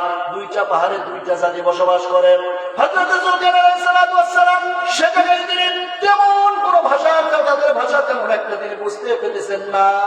কোনো মতো সেই জাতির মধ্য থেকে, দুই পাহাড়ে বসবাস জাতির মধ্য থেকে একটা জাতি ছিল জালিম জাতি, আরেকটা জাতি ছিল মাজলুম জাতি। মাজলুম জাতি কোনো মতো বোঝাতে সারা সক্ষম হয়েছে যুলকারনাইনকে, যারা ওই যে পার্শ্ববর্তী যে পাহাড়ে যে জালিম জাতি গুলো আছে, ওই জালিম জাতি আমাদের উপর খুব অত্যাচার করে, আমাদের উপর খুব নির্যাতন করে, আপনি তাদেরকে আড়াল করে দেন। হযরত যুলকারনাইন আলাইহিস সালামকে তারা বলতেছেন, আপনি যদি এটা করতে পারেন, আপনাকে আমরা অনেক উপহার সামগ্রী দেব, অনেক উপঢৌকন দেব, অনেক উপহার দেব। এমন কথা যখন বলল, যুলকারনাইন আলাইহিস সালাম বললেন, আমার কোনো উপহারের প্রয়োজন নাই, কারণ মহান আল্লাহ পাক গোটা পৃথিবীর শাসন ক্ষমতা আমার হাতেই দিয়েছেন। বলেন সুবহানাল্লাহ। আমার মুসলমান ভাইরা, এবার বলছেন, তবে তোমরা আমাকে সাহায্য করতে পারো, কিভাবে? পরিশ্রম দিয়ে সাহায্য করো। এবার যুলকারনাইন আলাইহিস সালাম বলছেন, এই যে দুই পাহাড়ের মাঝখানে যে নিচুটা দেখা যায়, এই নিচুটাতে তোমরা বিশাল একটা গর্ত খনন করো। হযরত যুলকারনাইন আলাইহিস সালামের নির্দেশে ওই মাজলুম জাতি তখন গর্ত খনন করা শুরু করলো। গর্ত খনন করতে করতে নিচ পর্যন্ত চলে গেল, মোটামুটি পানি দেখা যায়। হযরত যুলকারনাইন আলাইহিস সালামের নির্দেশ এবার কি হলো? এবার বলা হলো, তামাক গলিত যে সমস্ত গুলো রয়েছে, ওগুলোর মধ্যে এনে ঢেলে দাও, যেটাকে আমরা বলি সীসা ঢালা প্রাচীর। কি ঢালা প্রাচীর? সীসা ঢালা প্রাচীর। তামাক গলিয়ে তার মধ্যে ঢেলে দেওয়া হলো। দিতে দিতে যখন অনেকটা উঁচু হয়ে গেল, তার উপরে পাথর দেওয়া হলো। দেওয়ার পরে তার উপরে কি হলো? লোহার তক্তা লাগানো হলো, কয়লা দেওয়া হলো, আগুন জ্বালিয়ে দেওয়া হলো। একটা পর্যায়ে পাহাড় সমান যখন কি হয়ে যায়, উঁচু হয়ে যায় সেই প্রাচীরটা, ওই প্রাচীরের আড়ালে পড়ে গেল সেই জাতি। সেই জাতিকেই বলা হয় ইয়াজুজ মাজুজ জাতি। কোন জাতি? বলেন বলেন বলেন, কোন জাতি? ইয়াজুজ মাজুজ জাতি। এই ইয়াজুজ মাজুজ জাতি যখন এই পাহাড়ের প্রাচীরের আড়ালে পড়ে গেল, এবার ইয়াজুজ মাজুজ এই জায়গায় তারা বসবাস করা শুরু করবে। অবাক করা বিষয় হলো, তারা এর মধ্যে বসবাস করে। তাদের কাছে খাবারের জন্য যে সমস্ত জিনিসগুলো, সাপ, কুচা, ব্যাগ, এরা কোনো কিছু মানে না, সব খায়। সব কি করে? সব খেয়ে ফেলবে, যা পাবে সব খেয়ে ফেলবে। তাদের কাছে সবুজ লতা পাতা কোনো কিছু রক্ষা নাই, সব খেয়ে ফেলবে। কিয়ামতের পূর্বে যখন এই দেয়াল ভেঙে বেরিয়ে আসবে, দেয়াল ভেঙে বেরিয়ে আসতে দেরি হচ্ছে কেন? এ কারণেই দেরি হচ্ছে, তারা প্রত্যেকদিন কিন্তু এই দেয়াল ভাঙার চেষ্টা করবে। প্রত্যেকদিন তারা এই দেওয়াল ভাঙার চেষ্টা করছে। যেইটাই যুলকারনাইন আলাইহিস সালাম তাদের সামনে যে প্রাচীরটা তৈরি করে দিয়েছিলেন, তারা প্রত্যেকদিন এই প্রাচীরটা ভাঙার চেষ্টা করতেছে। প্রত্যেকদিন কিছুটা অংশ ভেঙে ফেলে, বেশি অর্ধেকে ভেঙে ফেলে, আর সামান্য কিছু ভাঙলেই তারা বেরিয়ে আসবে। এমন সময় একজন তাদের মধ্য থেকে বলে, একজন ডাক দিয়ে বলে, রেখে দাও এ পর্যন্ত, আগামীকাল এসে বাকিটা ভাঙবো। কিন্তু পরের দিন আসার পরে এসে দেখে মহান আল্লাহ পাক আগের চাইতে দেয়ালটাকে আরো বেশি শক্ত করে দিয়েছেন। বলেন সুবহানাল্লাহ। আমার মুসলমান ভাইরা, এইভাবে তারা চলতে আছে। প্রত্যেকটা দিন তারা দেওয়াল ভাঙার চেষ্টা করে, কিন্তু কোনোদিনও পারবে না যতক্ষণ না আল্লাহর পক্ষ থেকে নির্দেশ হবে। আর আল্লাহর পক্ষ থেকে সেই দিন নির্দেশ হবে যেই দিন তারা কি করবে, যেই দিন তারা কি করবে। এই ইয়াজুজ মাজুজ জাতি তারা কি করবে, দেয়াল ভাঙার শেষান্তের সময়, সূর্যাস্তের সময়, তখন তারা তাদের মধ্য থেকে একজন ব্যক্তি বলবে, আজ তোমরা রেখে দাও, বাকি যতটুকু আছে এটা আমরা আগামীকাল ভাঙবো ইনশাআল্লাহ। যেই দিন বলবে ইনশাআল্লাহ, পরের দিন এসে দেখবে যতটুকু তারা ভেঙে গেছে ততটুকুই ভেঙে আছে। তখন আপনি এসে দেখবে যে আর নতুন করে দেওয়াল বা প্রাচীর তৈরি হয় না, যতটা ভেঙে গিয়েছিল ততটা ভেঙে আছে। পরের দিন এসে তারা সামান্য অংশটুকু ভেঙে তারা বেরিয়ে পড়ে। আল্লাহু আকবার। আমার মুসলমান ভাইয়েরা, এই ইয়াজুজটা নিকৃষ্ট জাতি, তাদের সন্তানের সংখ্যা জানলে অবাক হবে। একজন ইয়াজুজ মাজুজের যে মহিলা ইয়াজুজ মাজুজ হয়, এই মহিলা ইয়াজুজ মাজুজ কম পক্ষে 1000 সন্তান জন্ম দেবে, তারপরে মৃত্যুবরণ করে। কত হাজার? চিন্তা করছেন, 1000 সন্তানের জন্ম দেয়, এরপরে সে মারা যায়। আল্লাহু আকবার বলবেন না? এত সংখ্যায় বেশি হবে। সংখ্যা সম্পর্কে সংক্ষিপ্ত ভাবে যদি একটা ধারণা দেয়, আমাদের পূর্বে তারা যখন বের হবে, বের হয়ে সমুদ্রের পাশে এসে যখন দাঁড়াবে, তাদের জাতি হলো তিনটা, তাবিন, তারিস আর হলো মানসিক। মানসিক, তাবিন, তারিস আর মানসিক। আগের যে দুটা কথা বললাম, নাফেক আর হলো মানসিক। নাফেক আর মানসিক, আর এটা হলো তাবিন, তারিস আর মানসিক। এই তিনটা গোষ্ঠী এই ইয়াজুজ মাজুজের মধ্যে।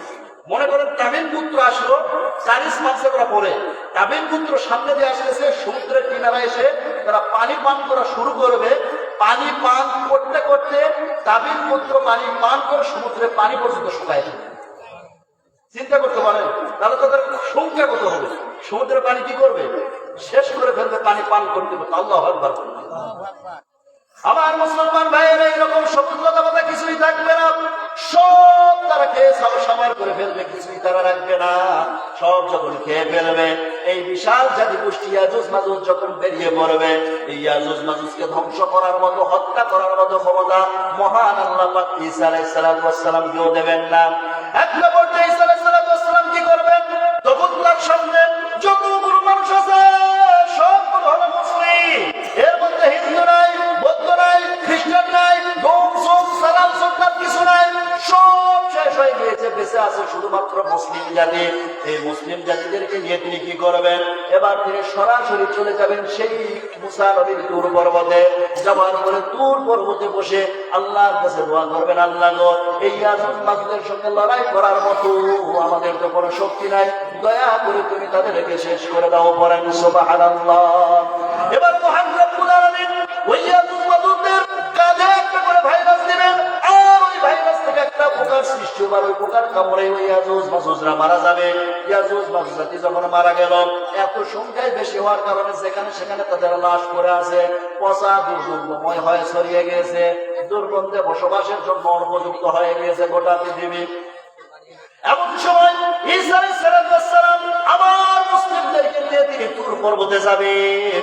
যাওয়ার পরে সেখানে দুই হাত তুলে দোয়া করবেন, আল্লাহ গো, তুমি এই কি করো, এই যে পচা দুর্গন্ধ যে সমস্ত লাশগুলো রয়েছে, এই লাশগুলো তুমি সরিয়ে ফেলো। মহান আল্লাহ পাক এক ঝাঁক পাখিকে পাঠিয়ে দেবেন।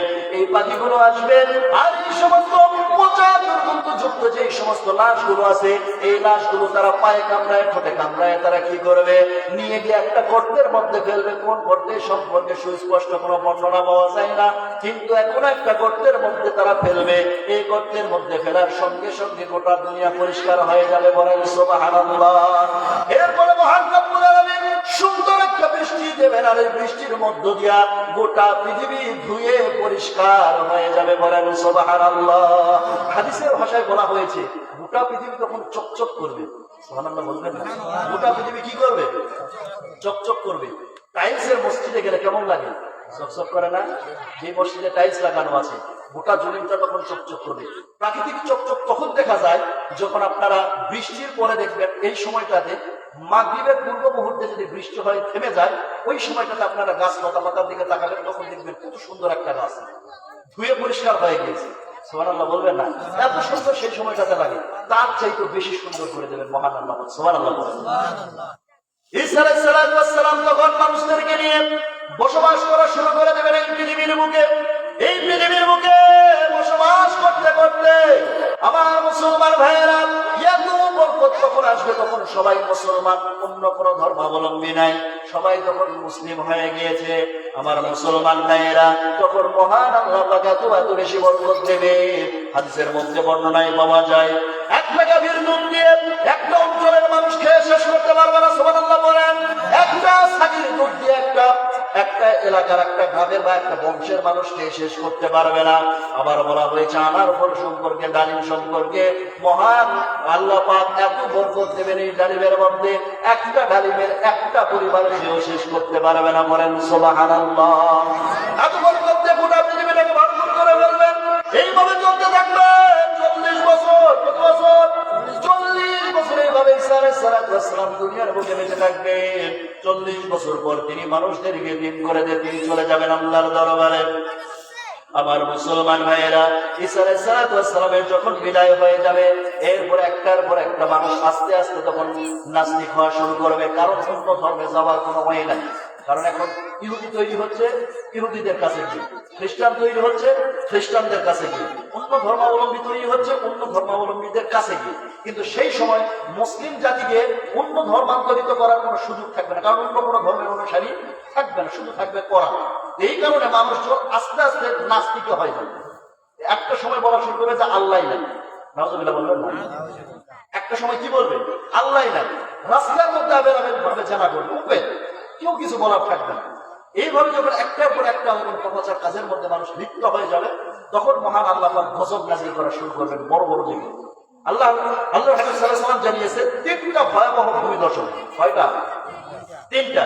এক নম্বরে বলা হয়েছে পূর্ব প্রান্তে, এটা কিন্তু ভূমিকম্প না, ভূমিধস। ভূমিধস হবে 1 নম্বরে পূর্বাঞ্চলে হবে, 2 নম্বরে পশ্চিম প্রান্তে হবে, আর 3 নম্বরে বলা হয়েছে মধ্যপ্রাচ্যে তথা আরব উপদ্বীপের মধ্যে। আরব উপদ্বীপের মধ্যে বিশাল একটা ভয়াবহ ভূমিধস হচ্ছে। আমার মুসলমান ভাইয়েরা এইরকম ভূমিধস করতে ভূমিধস হয়ে সব শেষ হয়ে যাবে। এরপর আসতেছে 7 নম্বরে কিয়ামতের আলামত। সেটা হলো আকাশ থেকে ধোঁয়া নেমে আসবে। এই আকাশ থেকে যখন ধোঁয়া নেমে আসবে, এই ধোঁয়া নেমে আসার সঙ্গে সঙ্গে কি হবে? এই ধোঁয়া থাকবে 40 দিন। জবান খুলে বলেন কয় দিন? 40 দিন পর্যন্ত এই ধোঁয়া পৃথিবীতে অবস্থান করবে। এই 40 দিন ধোঁয়া অবস্থান করবে। যারা কাফের মুশরিক তাদের খুব জ্বালাতন হবে, কষ্ট হবে, কিন্তু মুমিন যারা তাদের সামান্য একটু হালকা সর্দি জ্বর হবে। সুবহানাল্লাহ বলেন। এই ধোঁয়ার মধ্যে দিয়ে চিহ্নিত হয়ে গেল। এই হলো 7 নাম্বার। অনেক আয়াত আছে, অনেক বাক্য আছে, সংক্ষিপ্ত করে দিতেছি, আগামীকাল যেহেতু মাহফিল আছে। আমার মুসলমান ভাইয়েরা 8 নম্বরে যেটা বলা হচ্ছে সেটা হলো জমিন থেকে একটা প্রাণী বের হয়ে আসবে, যার নাম সম্পর্কে বলা হয়েছে দাব্বাতুল আরদ। কি বলা হয়েছে? দাব্বাতুল আরদ। এই প্রাণীটি যখন বের হবে, এই প্রাণীটি বের হয়ে কি করবে? তার হাতে এক হাতে থাকবে হযরত সুলাইমান আলাইহিস সালাতু ওয়াস সালামের আংটি, আর আরেক হাতে থাকবে মূসা আলাইহিস সালাতু ওয়াস সালামের লাঠি। মূসা আলাইহিস সালাতু ওয়াস সালামের লাঠি, এই যে দুইটা জিনিস মহান আল্লাহ পাক তার হাতে দেবেন। আংটি থাকবে সুলাইমানেরটা, আর লাঠি থাকবে মূসা নবীরটা। তিনি যখন প্রকাশিত হবেন, গোটা পৃথিবী তিনি সফর করবেন মাত্র 7 দিন। কয় দিনে? 7 দিনে সফর করবেন তিনি গোটা পৃথিবী। আল্লাহু আকবার বলবেন না? 7 দিনে তিনি সফর করবেন গোটা পৃথিবী। শুধু সফর করেই তিনি ক্ষান্ত নয়, বরং প্রত্যেকটা মানুষের সামনে যাবেন। এই 7 দিনের মধ্যে মানুষের সামনে যাবেন, যাওয়ার পরে তিনি মানুষের কপালে লাঠি ধরবেন। এই লাঠি ধরার সাথে সাথে যারা মুমিন তাদের চেহারা উজ্জ্বল হয়ে যাবে, আর যারা কাফের মুশরিক মুনাফিক তাদের চেহারাকে মহান আল্লাহ পাক কুৎসিত বানিয়ে দেবেন। আল্লাহু আকবার বলবেন না? তাদের চেহারা কি করবে? কুৎসিত বানিয়ে দেবেন, তাদের চেহারাটাকে নষ্ট করে দেবেন, বিকৃত করে দেবেন। এই দাব্বাতুল আরদ, এই জমিনের নিচের প্রাণী, এই প্রাণীটি বের হয়ে তখন মানুষদেরকে ভাগ করে দেবে যে এই মানুষগুলো হলো মুমিন আর এই মানুষগুলো হলো কাফের। তখন আর বলা লাগবে না, কে ইসলামিক দল করা, কে ইসলাম বিরোধী করে, ঠিক না বেঁচে? তখন আর বলা লাগবে না যে আসলে আমরা ইসলামের পক্ষে না, দেশের পক্ষে না, কার পক্ষে। তখন এমনি প্রমাণ হয়ে যাবে। সুবহানাল্লাহ বলেন। তখন এমনি প্রমাণ হয়ে যাবে। আমার মুসলমান ভাইয়েরা, এই দাব্বাতুল আরদ বের হয়ে মাত্র 7 দিনের মধ্যে প্রত্যেকটা মানুষের কাছে যাবে। মানুষ দেখবে যে আমার কপালে লাঠি ঠেকাবে, সামনে চলে গেছে, ঠেকে সামনে দিকে চলে গেছে, এই জায়গায় অবস্থান করতেছে না, চলে গেছে। আমার মুসলমান ভাইয়েরা 8 নম্বর আলামত এটা। উঠবেন। কোন দিক থেকে? পশ্চিম দিক থেকে উঠবেন। এতদিন পর্যন্ত আমরা জানি, আমরা দেখতেছি কি হচ্ছে, পূর্ব দিক থেকে সূর্য উঠতেছে, কিন্তু একটা সময় হবে পশ্চিম দিক থেকে সূর্য উদিত হবে। আমার মুসলমান ভাইয়েরা, আমরা যখন এই কথাগুলো বলি মানুষজন তখন বিশ্বাস করে না, কিন্তু নাসা যখন বলে, নাসা বলার সঙ্গে সঙ্গে তারা বিশ্বাস করে নেয়। নাসা এখন বলতেছেন নিকট এবং বার্ষিক গতিতে বিশাল একটা পরিবর্তন এসে গিয়েছে। এই যে বিশাল একটা পরিবর্তন এসে গিয়েছে, নাসা বলতেছে যে কোনো মুহূর্তে এই যে পৃথিবী আছে এবং সূর্য আছে সব উল্টা দিকে ঘোরা শুরু করবে। করেন আল্লাহু আকবার। সব কি করবে? উল্টা দিকে ঘোরা শুরু করবে। পৃথিবী ঘোরে না, সূর্য ঘোরে। হ্যাঁ হ্যাঁ হ্যাঁ, আমরা পৃথিবী বিখ্যাত বিজ্ঞানীদের নাম শুনেছি। যত বড় বড় পৃথিবী বিখ্যাত বিজ্ঞানীদের আমরা নাম শুনেছি, সেই সমস্ত বিজ্ঞানীরা যে তথ্যগুলো দেন সেগুলো কি তাদের গবেষণার তথ্য না কোরআন থেকে চুরি করা? বলেন বলেন, কোরআন থেকে চুরি করা। তারা যে তথ্য দেয় সব তথ্য কোরআনের মধ্যে আছে। সুবহানাল্লাহ বলেন। বিজ্ঞানী আলবার্ট আইনস্টাইন যে তথ্য দিয়েছেন, তিনি কি তথ্য দিলেন? বিজ্ঞানী আলবার্ট আইনস্টাইন যে তথ্য দিয়েছেন আপেক্ষিক তত্ত্ব, force of gravitation, force of expansion, সম্প্রসারণ শক্তি এবং সংকোচন শক্তি, এই তথ্যটা তিনি দিয়ে জগৎ বিখ্যাত বিজ্ঞানীদের রূপ নিয়েছেন। অথচ তিনি যেই তথ্যটা দিয়েছেন সেই তথ্য দেবার ১৫০০ বছর পূর্বে মহান আল্লাহ পাক জানিয়েছেন, ওয়াস-সামাআ বানাইনাহা বিআইদিন ওয়া ইন্না লামুসিউন। আমি আল্লাহ পাক আসমান সৃষ্টি করে দিয়েছি, তাতে রেখে দিয়েছি সম্প্রসারণ শক্তি এবং সংকোচন শক্তি। আমি আল্লাহ পাক জানিয়ে দিলাম, একটার সঙ্গে আরেকটার ধাক্কা লাগার কোনো সুযোগ নাই। বলেন সুবহানাল্লাহ। বিজ্ঞানীরা একবার বলে পৃথিবী নয় সূর্য ঘোরে, আবার বলেন সূর্য নেই পৃথিবী ঘোরে। এখন এসে তাদের মাথায় ঘোরে। অথচ আল্লাহ রাব্বুল আলামিন আজ থেকে ১৫০০ বছর আগে জানিয়েছেন। সূরা ইয়াসিনের মধ্যে আল্লাহ পাক বলেন, লাশ-শামসু ইয়ানবাগি লাহা আন তুদরিকাল কমার ওয়ালাল-লাইলু সাবিকুন নাহার ওয়া কুল্লুন ফি ফালাকিন ইয়াসবাহুন। সূর্যের ক্ষমতা নেই চন্দ্রকে টপকে যায়, চন্দ্রেরও ক্ষমতা নাই সূর্যকে টপকে যায়। তোটা প্রত্যেকটা সৃষ্টি তার নিজ নিজ কক্ষপথে পরিভ্রমণ করছে। মানে সূর্য ঘুরে, পৃথিবীও ঘুরে, চন্দ্র ঘুরে। বলেন সুবহানাল্লাহ। কার তথ্য? বলেন বলেন, কার তথ্য? আল্লাহর দেওয়া তথ্য। যা তারা দিচ্ছে সব তথ্য, বিজ্ঞানীরা তথ্য দিচ্ছে। লোহা দুনিয়ার সম্পদ নয়, লোহা বাহির থেকে এসেছে। কোথায় থেকে এসেছে? বাহির থেকে এসেছে। অথচ আল্লাহ রাব্বুল আলামিন ১৫০০ বছর আগে জানিয়েছেন, ওয়ানজালনাল হাদীদ ফীহি বা'সুন শাদীদ ওয়া মানাফিউ লিন-নাস। আল্লাহু আকবার। আল্লাহ তাআলা বলেছেন, আমি উপর থেকে লোহা দিয়েছি, নাযিল করেছি আমি। নুজুল শব্দ সব জায়গায় আল্লাহ ব্যবহার করেন না, উহি শব্দ আল্লাহ সব জায়গায় ব্যবহার করেন না। গুরুত্বপূর্ণ পয়েন্টে পয়েন্টে আল্লাহ তাআলা নুজুল শব্দ এবং উহি শব্দ ব্যবহার করেছেন। লোহার ক্ষেত্রে মহান আল্লাহ তাআলা নুজুল শব্দ দিয়ে বলেছেন, এটা আমি আকাশ থেকে নাযিল করেছি। আল্লাহু আকবার বলেন। পৃথিবীর কোন সম্পদ লোহা নয়, উপর থেকে নাযিল করা হয়েছে। আর এই তত্ত্ব বিজ্ঞানীরা এখন নিজেকে বিশাল বিজ্ঞানী বলতেছে। Marconi, Faraday, James, Copernicus, Einstein, Dalton, Galileo, এই বিশাল বিজ্ঞানীরা। অথচ তারা যে তত্ত্ব দেয় সব তথ্য কোরআন থেকে চুরি করা।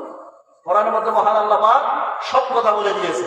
বিজ্ঞানীরা কেবল তথ্য দিচ্ছে, গবেষণা করে এসে সমুদ্রতে ঘুরে এসে কি বলতেছে যে সমুদ্রের এক পাশে পানি হলো আটলান্টিক মহাসাগরে, এক পাশে আছে হলো মিষ্টি পানি, আর এক পাশে আছে নোনা পানি। অথচ কোরআনুল কারীমের সূরা রহমানের মধ্যে আল্লাহ অনেক আগে বলেছেন, মারজাল বাহরাইনি ইয়ালতাকিয়ান বাইনাহুমা বারযাখুন লা ইয়াবগিয়ান। মহান আল্লাহ পাক জানিয়েছেন, লবণাক্ত পানির ক্ষমতা নাই মিষ্টি পানিকে লবণাক্ত পানি বানায়, মিষ্টি পানির ক্ষমতা নাই লবণাক্ত পানিকে মিষ্টি পানি বানায়। আল্লাহু আকবার। তাহলে বিজ্ঞানীরা যে তথ্য দিচ্ছে সেগুলো কি তাদের তথ্য না কোরআন থেকে? কোরআন থেকে। সুবহানাল্লাহ বলবেন না? আমার মুসলমান ভাইরা, তাহলে যে কথা বলতেছিলাম, সূর্য পশ্চিম দিক থেকে উঠবে। এই রাতটাকে কয়েকটা দিনের সমান করা হবে। এই রাতটাকে কয়েকটা দিনের সমান যখন করে দেওয়া হবে, মানুষজন ক্ষুধা লাগবে, মানুষজনের প্রচন্ড ক্ষুধা লাগবে। এই ক্ষুধা লাগার কারণে ছটফট করবে। পশু পাখিগুলো, যেগুলো গৃহপালিত পশু, এগুলো তখন চিল্লাচিল্লি শুরু করবে। তারা তাদের মতো ডাক দিতে থাকবে, তারা চিৎকার করতে থাকবে। ৩-৪ দিন যদি না খায় থাকে, মানুষের কষ্ট হবে কি হবে না? এই ক্ষুধার্ত থাকবে। যারা কোরআন হাদিস সম্পর্কে গবেষণা করেছে তারা তো জানে পশ্চিম দিকে সূর্য উঠবে আর এর একটা লম্বা রাত হবে। তখন তারা দেখবে বাস্তবে পশ্চিম দিকে সূর্য উঠবে। তখন তারা চিন্তা করবে, তাহলে একবার সুযোগ নাই। কারণ আল্লাহর হাবিব সাল্লাল্লাহু আলাইহি ওয়াসাল্লাম জানিয়েছেন, সূর্য ওঠার সঙ্গে সঙ্গে তওবা করলে মহান আল্লাহ পাক আর তওবা কবুল করবেন না। এই জন্য তারা চিন্তা করবে এই মুহূর্তে আমাদের তওবা করতে হবে। এই কোরআন হাদিস সম্পর্কে যারা গবেষণা করেছে তারা তওবা করবে আর মহান আল্লাহ পাক তাদেরকে মাফ করে দেবেন। বলেন সুবহানাল্লাহ। সূর্য উদয়ের পর যারা জানতে পারবে যে এখন পশ্চিম দিকে সূর্য উঠছে, তখন যদি তওবা করে একটা তওবাও তাদের মঞ্জুর হবে না। আমার মুসলমান ভাইয়েরা, তাহলে 9 নম্বর সূর্য পশ্চিম দিকে উঠবে। 10 নম্বর ইয়েমেনের নিম্ন দেশ থেকে আদানের একটা এলাকা আছে, এটা নিম্ন দেশ থেকে আবিয়ান নামক স্থান থেকে আগুন বের হয়ে মানুষকে ধাক্কাইতে ধাক্কাইতে হাসরের ময়দানে নিয়ে যাবে। কোথায় নিয়ে যাবে? হাসরের ময়দানে নিয়ে যাবে। সাধারণত হাসরের ময়দান হিসেবে আমরা যেটা মুহাদ্দিসগণ যেটা গবেষণা করে বলে সেটা হলো সিরিয়ার ময়দান। সিরিয়াকে কোথায়? সিরিয়াকে। এই সিরিয়াতে মূলত হাসরের ময়দান মুহাদ্দিসগণ গবেষণা বলছেন। আমার মুসলমান ভাইয়েরা, গোটা পৃথিবীর সমস্ত মানুষগুলোকে চতুর্দিক থেকে আগুন গোল করে দাওরানি দিতে দিতে দিতে দিতে নিয়ে আসে সিরিয়ায় দাঁড় করিয়ে দেবেন। আমার মুসলমান ভাইয়েরা কিভাবে আগুন আসবে? এই সামনের দিক থেকে দেখবে মানুষ আগুন আসতেছে, আগুনের উত্তাপ সহ্য করতে না পেরে মানুষ যখন সামনের দিকে যেদিকে আগুন নাই সেদিকে দৌড়াচ্ছে, আগুনও পেছনে পেছনে আসতেছে। তবে হ্যাঁ, যে জায়গায় গিয়ে রাত হবে সেই জায়গায় বিশ্রামের সুযোগ দিয়ে আগুন দাঁড়িয়ে থাকবে। আল্লাহু আকবার বলেন। নির্দেশ কার? আল্লাহর নির্দেশে আগুন তখন এভাবে ধাওয়া করতে করতে শেষ পর্যন্ত সিরিয়ায় নিয়ে গিয়ে যখন দাঁড় করিয়ে দেবে, সিরিয়ায় গিয়ে যখন সমস্ত মানুষগুলো দাঁড়িয়ে যাবে, তখন সেখান থেকে আগুন উধাও হয়ে যাবে, আর আগুনকে দেখা যাবে না। বলেন সুবহানাল্লাহ। এরপরে সেখান থেকে কিছু মানুষ ছিটকে অন্য জায়গায় চলে যাবে, আবার কিছু কিছু বেশিরভাগ মানুষ ওখানে অবস্থান করবে, কম সংখ্যক মানুষ সেখান থেকে দূরে সরে যাবে। আমার মুসলমান ভাইয়েরা, এরপর একটা পর একটা গজব নাজিল হতে হতে একটা সময় গোটা পৃথিবীকে যে ধ্বংস করে দেবেন তিনি কে? আল্লাহ রাব্বুল আলামিন বলেন, ইদাস সামাউল ফাতারাত ওয়া ইদাল কাওয়াকিবু ইনতাদারাত ইদাশ শামসু কুওিরাত ওয়া ইদান নুজুমু কাদারাত ইদা যুলজিলাতিল আরদু জিলজালাহা ওয়া আখরাজাতিল আরদু আথqালাহা ওয়া ক্বালাল ইনসানু মা লাহা। আসমান ফেটে ফেটে পড়বে, তারকাগুলো ছিটকে ছিটকে পড়বে, সূর্য সংকুচিত হয়ে যাবে, জমিন প্রকম্পিত হবে। এরপরে জমিনের মধ্যে যা কিছু আছে সব কিছু উৎকিরণ করে দেবে।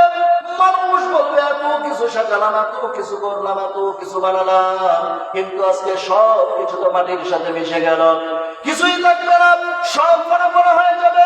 মুহাম্মদ রাব্বুল আলামিন বলেন, কুল্লু মান আলাইহা ফানিন ওয়া ইয়াবকা ওয়াজহু রাব্বিকা যুল জালালি ওয়াল ইকরাম ফাবিআইয়ি আলা'i রাব্বিকুমা তুকাল্লিবান।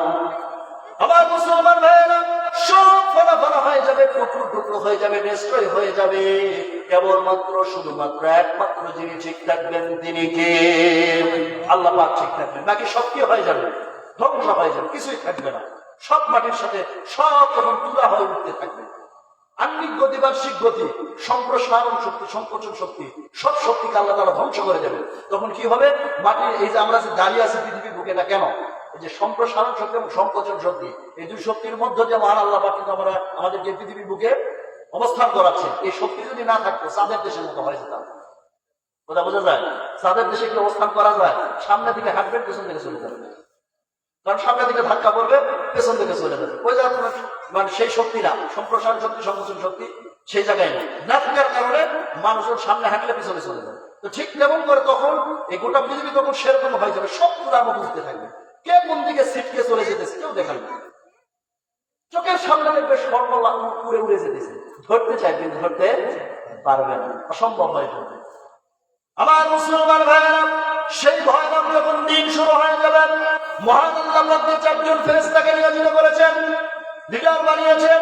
একজন হচ্ছেন হযরতে জিবরাইল, 2 জন হচ্ছেন হযরতে, 2 নম্বর হচ্ছেন হযরতে মালাকুল মাউত। আমরা আজরাইল নামে চিনি, কিন্তু বাস্তব নাম হচ্ছে তার মালাকুল মাউত। 3 নম্বরে হচ্ছে হযরতে মিকাইল আলাইহিস সালাতু ওয়াস সালাম, 4 নম্বরে হযরতে ইসরাফিল আলাইহিস সালাতু ওয়াস সালাম। ভয়ানক একটা যন্ত্র দেন আমার মুসলমান ভাইয়েরা। ইসরাফিল আলাইহিস সালাতু ওয়াস সালাম তিনি যখন সিংহের কদম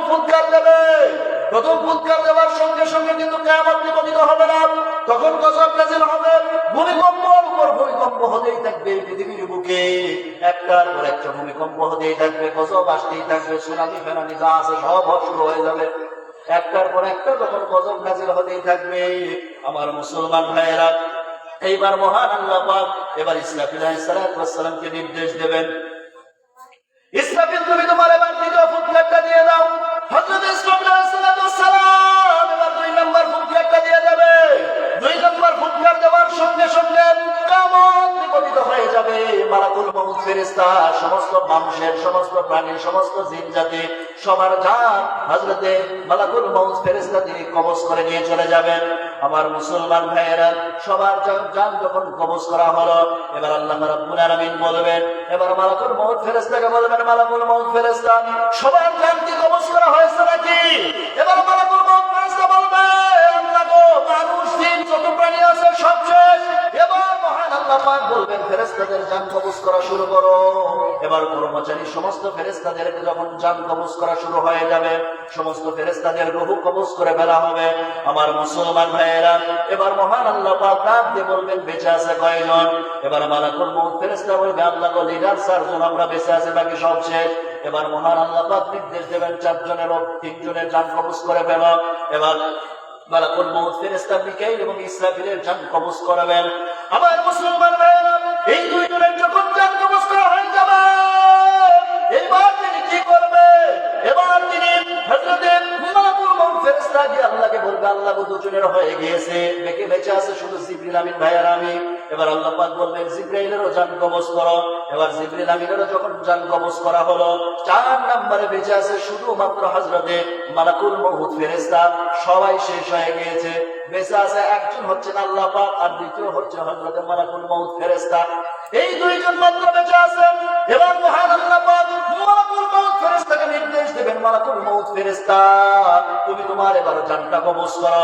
এবার মালাকুল মউত ফেরেশতা যখন নিজের জান কবজ করতে যাবে, নিজের জান কবজ করতে নিয়ে আমার মুসলমান ভাইয়েরা, যখনই তাকে বলা হবে তুমি তোমার নিজের জান কবজ করো, এবার মালাকুল মউত ফেরেশতার এই কথা শোনার সাথে সাথে নিজের খিচুড়ি ছুটে যাবে, ভয় পেয়ে যাবে, আত্মে উঠবেন। কারণ তিনি নিজে জানেন মৃত্যুর যন্ত্রণা কতটা কঠিন, তিনি এটা নিজে ভালো করে অনুভব করবেন। সেই সময় তিনি বুঝতে পারবেন, তিনি মনের মধ্যে ভয় পেয়ে যাবেন। এবার তিনি আল্লাহর নির্দেশে জান কবজ করতে হবে, কোনো উপায় নাই। এবার তিনি চলে যাবেন জান্নাত এবং জাহান্নামের মাঝবর্তী স্থান। সেখানে যাওয়ার পরে তিনি কি করবেন? এবার তিনি নিজে জান কবজ করবেন। তবে হ্যাঁ, হাদিসের মধ্যে বলা হয়েছে, মালাকুল মউত ফেরেশতা নিজের জান নিজে কবজ করার সময় তিনি একটা চিৎকার দেবেন। বর্ণনায় বলা হয়েছে, ওই মুহূর্তে যদি পৃথিবী টিকে থাকতো, তাহলে আলাদা করে ইসরাফিলকে শিগগিরই ফুৎকার দেওয়া লাগতো না। মালাকুল মউতের ফেরেশতার চিৎকারে মানুষ পুরা দুনিয়াতে কিয়ামত ঘটে যেত। বলেন আল্লাহু আকবার। আমার মুসলমান ভাইরা, কি ভয়ানক দৃশ্য ঘটবে চিন্তা করেন।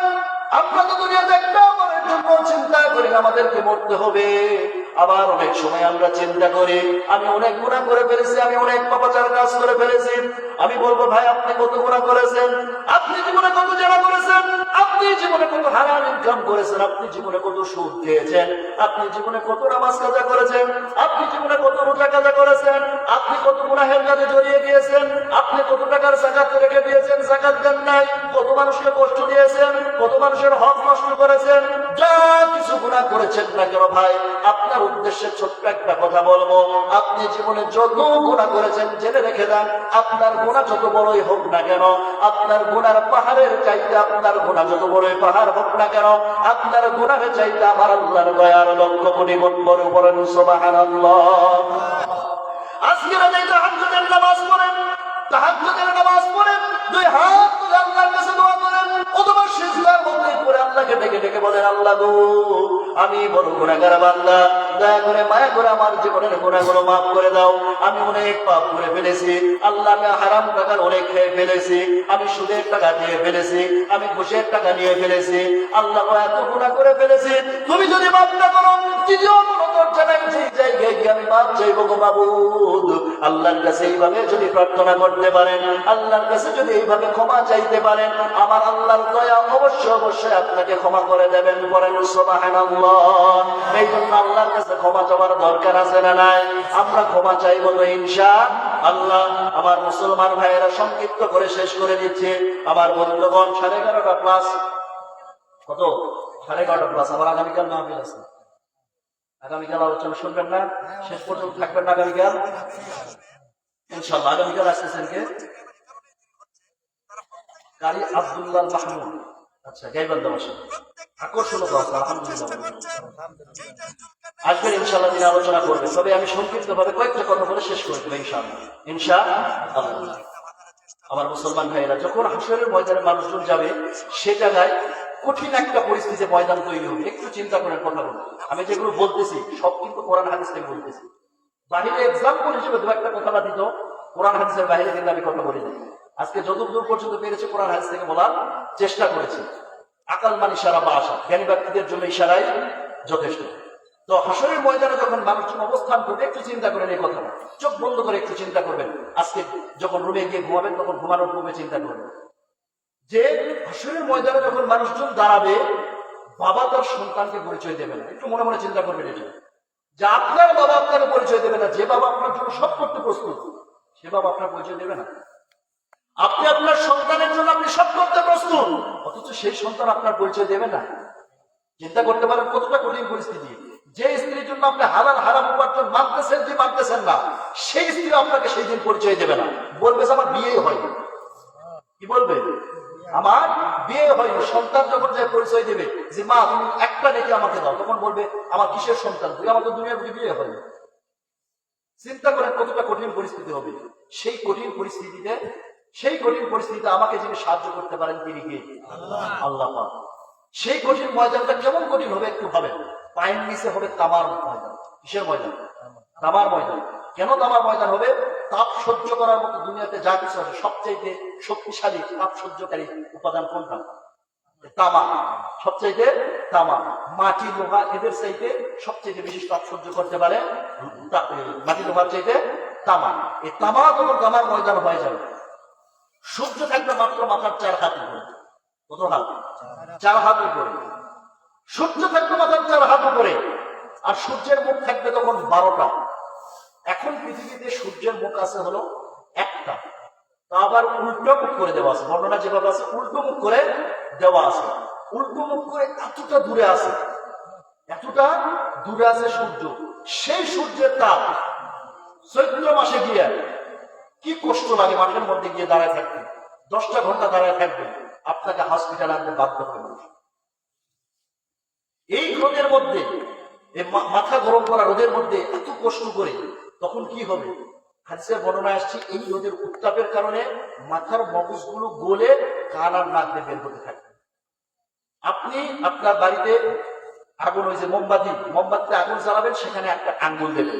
দেবার পরে চিন্তা করবেন যে কিছুক্ষণ ধরে রাখা যায় কিনা। 1টা সেকেন্ড ধরে রাখবেন। 1টা সেকেন্ড, বেশি না, আমি বলতেছি না 10-15 সেকেন্ড, মাত্র 1 সেকেন্ড ধরে রাখবেন। কেমন যন্ত্রণা লাগে? 1টা সেকেন্ড ধরে রাখবেন, কেমন যন্ত্রণা লাগে। এই দুনিয়ার আগুনের এই তাপ। জাহান্নামের আগুন সম্পর্কে বলা হয়েছে, জাহান্নামের আগুন শরীরের যে অঙ্গে লাগুক না কেন সরাসরি আগে কলিজা পুড়ে যাবে। কি পুড়ে যাবে? কলিজা পুড়ে যাবে। বিদ্যুতের শক খেয়েছেন কারা? একটু হাত তোলেন।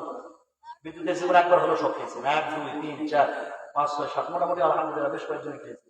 আলহামদুলিল্লাহ আমিও ঈদের মধ্যে 1 বার নয় 2 বার, মোটামুটি 8 বার বিদ্যুতের শক খেয়েছি। কয়বার? 8 বার। এরপর আল্লাহ হায়াতে বেঁচে রেখেছেন, এই জন্য আসতে পেরেছে আলহামদুলিল্লাহ। এই বিদ্যুতের শক যারা খেয়েছেন তারা একটু বলেন তো, যখন হাতে বা পায়ে বিদ্যুতের শক লেগেছে তখন আঘাতটা আগে কোথায় লেগেছে? আঘাতটা কোথায় লেগেছে বলতে পারবেন? না, ভালো মতো তাহলে আপনারা খান নাই। বিদ্যুতের শক সরাসরি লাগলে আঘাতটা লাগে মাথায়। মাথা ভারী হয়ে যায়। মাথা কি হয়? ভারী হয়ে যায়। বিশ্বাস না হাতে দেয়, মাথা কি হয়ে যায়? ভারী হয়ে যাবে। ওখান থেকে শিক্ষাটা যে বিদ্যুতের তাপ যেখানেই লাগুক আগে কি হয়? মাথাতে আঘাত করবে। আর জাহান্নামের আগুন সম্পর্কে বলা হয়েছে, জাহান্নামের আগুন যেখানেই লাগুক আগে কলিজা পুড়ে ছাই হয়ে যাবে। নাউজুবিল্লাহ বলেন। সে জাহান্নাম থেকে বাঁচার দরকার আছে না নাই? আমরা সারা জীবন শুনেছি জান্নাতের মধ্যে 4টা নদীর পানি। 1 নম্বর নম্বরে দুধের নদী, 2 নম্বরে থাকবে মধুর নদী, 3 নম্বরে থাকবে মধুর নদী, আর 4 নম্বরে কি থাকবে? 1 নম্বরে থাকবে দুধের নদী, 2 নম্বরে থাকবে মধুর নদী, 3 নম্বরে থাকবে মিনারেল ওয়াটার, একবারে স্বচ্ছ পানি, আর 4 নম্বরে থাকবে সেটা হলো শরাব, মদ। কি মদ? এখন চিন্তা করতে পারেন হুজুর জান্নাতে যেহেতু মদ আছে তাহলে দুনিয়াতেও মদ খাওয়া যায় না। এই মদ আর দুনিয়ার মদ আর জান্নাতের মদ এক না। দুনিয়ার মদ খাইলে মানুষের শারীরিকভাবে অসুস্থ হয়, দুনিয়ার মদ খাইলে মাতলামি আসে, কিন্তু জান্নাতের মধ্যে যে মদ দেওয়া হবে এই মদ খাইলে কেউ কখনো মাতলামি করবে না, বরং মহান আল্লাহ পাক তার শারীরিক শক্তি আরো আরো বৃদ্ধি করে দেবেন। পড়েন সুবহানাল্লাহ। আমার মুসলমান ভাইয়েরা, আমি আমার ভাষায় বলি এটা মদ না, এটা হলো এক প্রকারের শরবত বলা যায়। এটা আমি আমার ভাষায় বলছি, কোরআন হাদিস না, আমি আমার ভাষায় বলছি শরবত। শরবত খাইলে কি হয়? শরীর শক্তি বাড়ে না কমে? বেড়ে যায়। তাহলে জান্নাতে থাকবে 4টা। এবার আসেন জাহান্নামের মধ্যেও থাকবে 4টা পানি। 1 নম্বরে থাকবে কি হবে? হানি, ফুটন্ত পানি। 2 নম্বরে থাকবে কসাক, 3 নম্বরে থাকবে মিসলিন, 4 নম্বরে থাকবে মহল। 1 নম্বরে হামিম তথা ফুটন্ত পানি, 2 নম্বরে কসাক তথা বমি, 3 নম্বরে মিসলিন তথা পচা রক্তকোষ, আর 4 নম্বরে কি হবে? মহল তথা পোড়া তেল। এই পানিও যখন জাহান্নামী বান্দারা আগুনে পুড়তে পুড়তে অতিষ্ঠ হয়ে যাবে, ক্লান্ত হয়ে যাবে, অসহ্য হয়ে যাবে, আল্লাহ গো একটু পানির ব্যবস্থা করে যাও।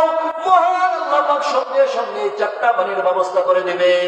আর এই 4টা পানি পান করার সঙ্গে সঙ্গে হজম পেটে যাওয়া তো দূরের কথা, আমার মুসলমান ভাইয়েরা, এই পানি গলাতে আসার সঙ্গে সঙ্গে গলার নলি, এই যে চামড়া, এই রক ছিঁড়ে ছিঁড়ে গলে গলে সব ছিটকে বের হয়ে যাবে। বলেন নাউযুবিল্লাহ।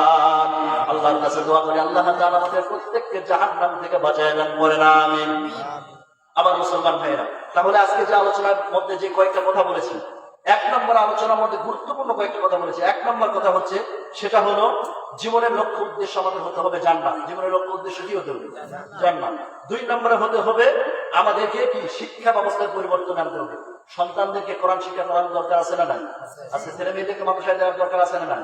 আমি মাঝে মধ্যে একটা এক্সাম্পল দিই, সেটা হলো গ্রামের মানুষ যারা রাতের বেলা ভাত খাওয়ার পরে পাতিলের তলায় যতটুকু ভাত বাঁচা না কেন সকালবেলা কিন্তু আবার খায়। খায় কিনা? শহরের মানুষ খায় না, কারণ শহরের মানুষ যতটুকু খায় ততটুকুই রান্না করে। গ্রামের মানুষ হিসেব ছাড়া রান্না করে। এই পাইকারি করে রান্না করার পরে ভাত যতটুকু বেঁচে যায় সকালবেলা কিন্তু উঠে আবার খায়। তো শীতের সকালে এটাকে আর পান্তা করে না, এটা কি কি করে? পেঁয়াজ কুচি কুচি করে, রসুন কুচি কুচি করে, শুকনা মরিচ দিয়ে, সরিষার তেল দিয়ে সুন্দর করে মাখায় না। ওই ভাতটাকে এই এলাকায় কি ভাত বলে? আচ্ছা, ভাজি ভাত। এখন আপনি সকালে খাইলেন ভাজি ভাত, সারাদিন পোলাও, কোরমা, বিরিয়ানি, জর্দা, দই, মিষ্টি যেটাই খান, 21 টাকা ওই সকালে ভাজি ভাত। আপনার ছেলে সব অর্জন করবে, কোনো আপত্তি নাই। ডাক্তার হবে, ম্যাজিস্ট্রেট হবে, ইঞ্জিনিয়ার হবে, কোনো আপত্তি নাই। ইসলাম হতে নিষেধ করেন, ইসলাম হতেও বলে। কিন্তু প্রথম সবক দিতে হবে কোরআনুল কারীমের সবক। আল্লাহর কসম, সেই কোরআনুল কারীমের সবক বলা ডাক্তার কখনো ইনজেকশনের রোগীকে অপারেশন করবে না। সেই কোরআনুল কারীমের সবক বলা ইঞ্জিনিয়ার কখনো ব্রিজের মধ্যে রডের পরিবর্তে বাঁশ দেবে না। সুবহানাল্লাহ। এই জন্য সন্তানদেরকে কোরআন শিক্ষা করানোর দরকার আছে না নাই? আচ্ছা, তাহলে সন্তানদেরকে কোরআন শিক্ষা করানোর দরকার আছে না নাই? সন্তানদেরকে আমরা কোরআন শিক্ষা করাতে চাই। সন্তানদেরকে যদি কোরআন শিক্ষা করাতে পারি তবে আমরা আদব শিক্ষা পাবো। সেদিন টাঙ্গাইলে একটা মাহফিলে গেছি, হয়তো বাজারের মতো মুরব্বী হবে এই বয়সেরই একজন মুরব্বী, হাতের মধ্যে আমার 500 টাকার নোট হাতের মধ্যে দিয়ে বলতেছে, হুজুর আমার ছেলের জন্য দোয়া করবেন। বলি কান্না শুরু করবে। মনে মনে চিন্তা করলাম, মুরব্বী মানুষ, তাহলে তো বাচ্চার ছেলে তো ছোট না যে দোয়া নিতে আসবে যে হুজুর আমি হাফেজ বানাবো। মুরব্বী মানুষ চিন্তা করলাম নিশ্চয়ই ছেলে বড়। আমি জিজ্ঞেস করলাম, আপনার ছেলে কি করে? তো উনি উত্তরে বলতেছেন, আমার ছেলে হলো প্রাইমারি স্কুলের হেডমাস্টার। স্কুল প্রাইমারি স্কুলের হেডমাস্টার। তখন আমি বললাম, কি দোয়া করবো বাবুন একটু বলেন। তখন বলতেছে যে হুজুর আমার ছেলে আমাকে দেখে না, একটা টিনের ঘরে আমাকে থাকতে দিয়েছে, টিনের ছিদ্র আছে, সেই ছিদ্র দিয়ে টপ টপ করে পয়সার পানি পড়ে। এবার তখন আমি বললাম, আপনার ছেলেকে কি জীবনে কখনো মাদ্রাসায় পড়িয়েছিলেন? বলতেছে যে না হুজুর, এটাই তো আমার ব্যাপার। মনের মধ্যে এমন রাগ উঠল, মনের মধ্যে রাগ উঠলো, এমন রাগ উঠলো। তখন মনে মনে একটা কথা বললাম, ছেলেকে কোরআন শিক্ষা দেন নাই, টিনের ছিদ্র দিয়ে কুয়াশা পড়বে না তো শরবত করবে? ছেলেকে তো আসল শিক্ষাই দেন না আপনি, আদবের শিক্ষা থেকে তাকে বঞ্চিত করেছেন, কোরআনের শিক্ষা দেন নাই। সে কিভাবে আপনাকে আপনার খেদমত করবে? আপনার খেদমত সে বুঝবেই না, আপনার খেদমত সে বুঝবে না। এই জন্য সন্তানদেরকে কোরআন শিক্ষা করাবো তো ইনশাআল্লাহ। যাদের সন্তান বড় হয়ে গেছে, নাতিদেরকে আমরা কোরআন শিক্ষা করানোর চেষ্টা করবো ইনশাআল্লাহ।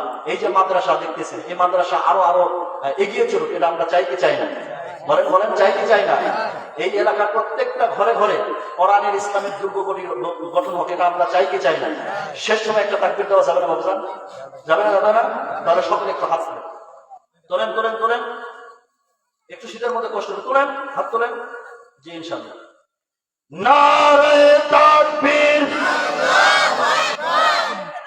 সঙ্গে উঠলেন নাকি? যে খাও আমি নিজে শুনতে উঠছি। নারে তাকবীর। এভাবে হবে না, দুটা ভাগ করে দিই, বিবাহিত যারা এবং অবিবাহিত যারা। আগে বিবাহিতরা হাত তোলেন। এই ছোট বাচ্চা হাত তুলছেন, বিয়ে করছেন, যারা বিয়ে করছেন তারা হাত তোলেন। আপনি বিচারক, আপনার হাত তোলা লাগবে, আপনি বিচারক, দেখেন কার আওয়াজ বেশি। নারে তাকবীর। এবার অবিবাহিতরা হাত তোলেন, যারা অবিবাহিত আছে তোলেন তোলেন তোলেন তোলেন। প্রমাণ করে দিতে পারবে না তোমরা যে মুরব্বীদের চাইতে আমাদের পাওয়ার বেশি আর আমরা বিয়ের জন্য উপযুক্ত? পারবে না? হ্যাঁ, এবার তাকবীর দাও। নারে তাকবীর।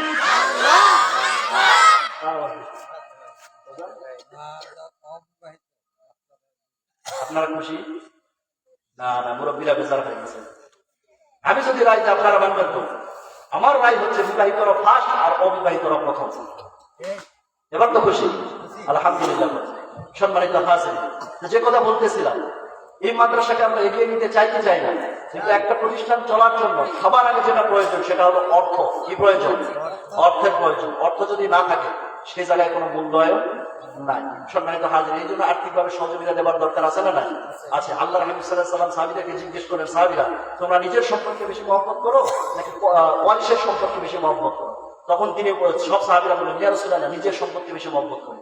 তখন আল্লাহ হাবিব সাল্লাল্লাহু আলাইহি ওয়াসাল্লাম বললেন, তোমরা যতটুকু সম্পদ আল্লাহর রাস্তায় দান করেছো ততটুকু সম্পদই তোমাদের নিজের সম্পদ, বাকি যা রেখে যাচ্ছ সব ছেলে মেয়েকে শেষ করো। সব এগুলো ওয়ারিসের। যদি তোমার নিজের সম্পদকে মহব্বত করো তাহলে তোমার সম্পদকে আল্লাহর রাস্তায় দান করো। কার রাস্তায়? আল্লাহর রাস্তায়। দেওয়া যাবে না ইনশাআল্লাহ। একটু যে যতটুকু পারবেন, যার পকেটে যা আছে একটু পকেটে হাত ঢুকান, পকেটে হাত ঢুকান। যার পকেটে যা আছে, বিরিয়ার মাছ বাদ দিয়ে সব বের করুন, বিরিয়ার মাছ এই দুটো বাদ দিয়ে দিয়ে, হ্যাঁ বের করেন। যার পকেটে যা আছে দাও খোদা দাও আমায় আবার ওমর গানজনী,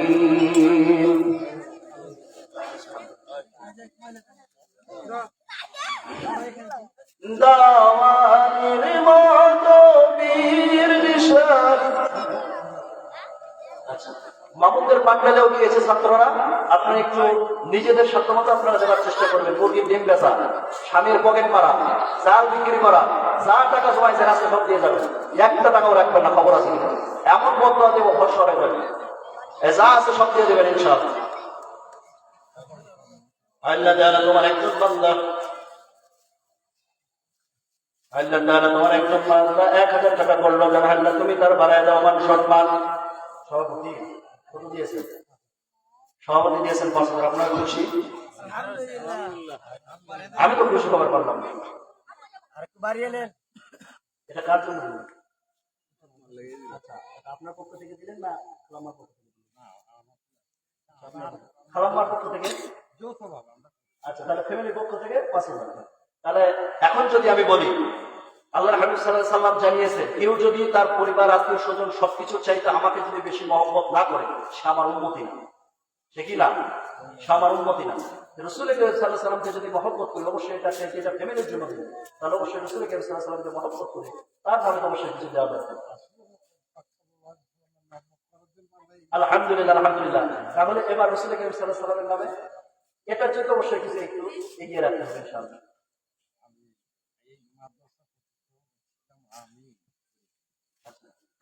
পাঠে আমাদের কতগুলো আলহামদুলিল্লাহ, তাহলে সারা বছরের জন্য আলহামদুলিল্লাহ, তাহলে চাপ না দেওয়াই ভালো। আলহামদুলিল্লাহ বলেন আলহামদুলিল্লাহ। আল্লাহ তাআলা ওনার প্রত্যেকটা খেদমতকে কবুল করে নেন ইনশাআল্লাহ। আল্লাহ তাআলা খেদমত কবুল করে নেন। বাচ্চাদের কাছে অনুরোধ করবো, কখনো যেন মাদ্রাসার কোনো বিষয়ে ত্রুটি না থাকে। সর্বাত্মক সর্বদিক থেকে সহযোগিতা আমি বাচ্চাদের কামনা করছি এবং আপনাদের সহযোগিতা কামনা করছি। শুধুমাত্র আর্থিকভাবে সাহায্য করে কি সমাপ্ত, নাকি সন্তান দিয়েও সাহায্য করার দরকার আছে? ভর্তি করে দরকার আছে না? নাই, সন্তানদের আমরা সাহায্য করবো ইনশাআল্লাহ। মাদ্রাসা আমরা যত মানে দিনী প্রতিষ্ঠান রাখবো তত আমাদের জন্য কল্যাণকর, যত দিনী প্রতিষ্ঠান উঠে যাবে তত আমাদের জন্য ক্ষতি বয়ান। আমাদের আজকে এই বাচ্চাগুলা যখন রাস্তা দিয়ে যায়, যখন তারা বের হয়ে যায়, তখন আমাদের কলেজেটা ভরে যায়। আল্লাহ আল্লাহ আল্লাহ তাআলা আসসালামু আলাইকুম রহমতুল্লাহ যখন বলে, তখন আমার খুব আস্থা থাকে যে এই ছেলেগুলাকে যখন তাদের যত আমরা ছিলাম তখন সালাম দিতে জানতাম না। আল্লাহ আকবার, আল্লাহ তাআলা খেদমতগুলো কবুল করে নেন করছি আমি। এই মাদ্রাসার সঙ্গে যারা সম্পৃক্ত আছে আজকে তাদের সবার জন্য আমরা দোয়া করবো ইনশাআল্লাহ। আমাদের অনেকের মা বাবা ভাই বোন আত্মীয় স্বজন পাড়া প্রতিবেশী অনেকের কবর জগতের বাসিন্দা হয়ে গিয়েছে, তাদের জন্য দোয়া করার দরকার আছে না? আচ্ছা, আমরা প্রত্যেকের জন্য দোয়া করবো, যার জন্য যতটুকু পারি আমরা করবো। আমি আর কি বক্তব্য রাখবো? সভাপতি সাহেব একটু বক্তব্য রাখবেন ইনশাআল্লাহ, সভাপতি বক্তব্য রাখবেন, এরপরে দোয়া পরিচালনা হবে ইনশাআল্লাহ।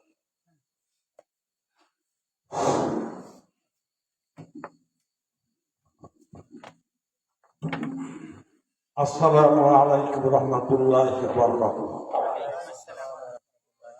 আমাকে তো সবাই ছোট বড় সবাই আল্লাহ রাসূলের চিনে। এই মাদ্রাসা প্রতিষ্ঠা করার জন্য, এই নুরানি মাদ্রাসা প্রতিষ্ঠা করার জন্য আমি মসজিদে তখন সভাপতি ছিলাম, করেছিলাম, কিন্তু কোটি কয়েক 7-8 জন মূর্খ মাতব্বররা আমাকে এটা হতে দেয়। অগত্যায় এটাকে নিয়ে এসেছিলাম, নিয়ে আসা হয়েছিল আব্দুল খালেক রঘু লোক কাকার বাসায় থাকে, এখানে স্থাপন করা হয়েছে, ক্রমান্বয়ে এখানে স্থাপন করা হয়েছে।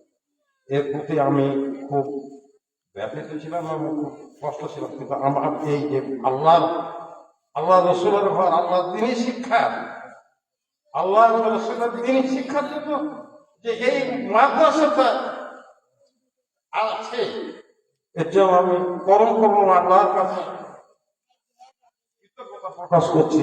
আল্লাহ যেন এটা কিয়ামত পর্যন্ত জারি রাখে। আর আপনাদের এই প্রতিষ্ঠান, আপনাদের বাচ্চারা যেভাবে সালাম দেয়, যেভাবে মানুষ করছেন,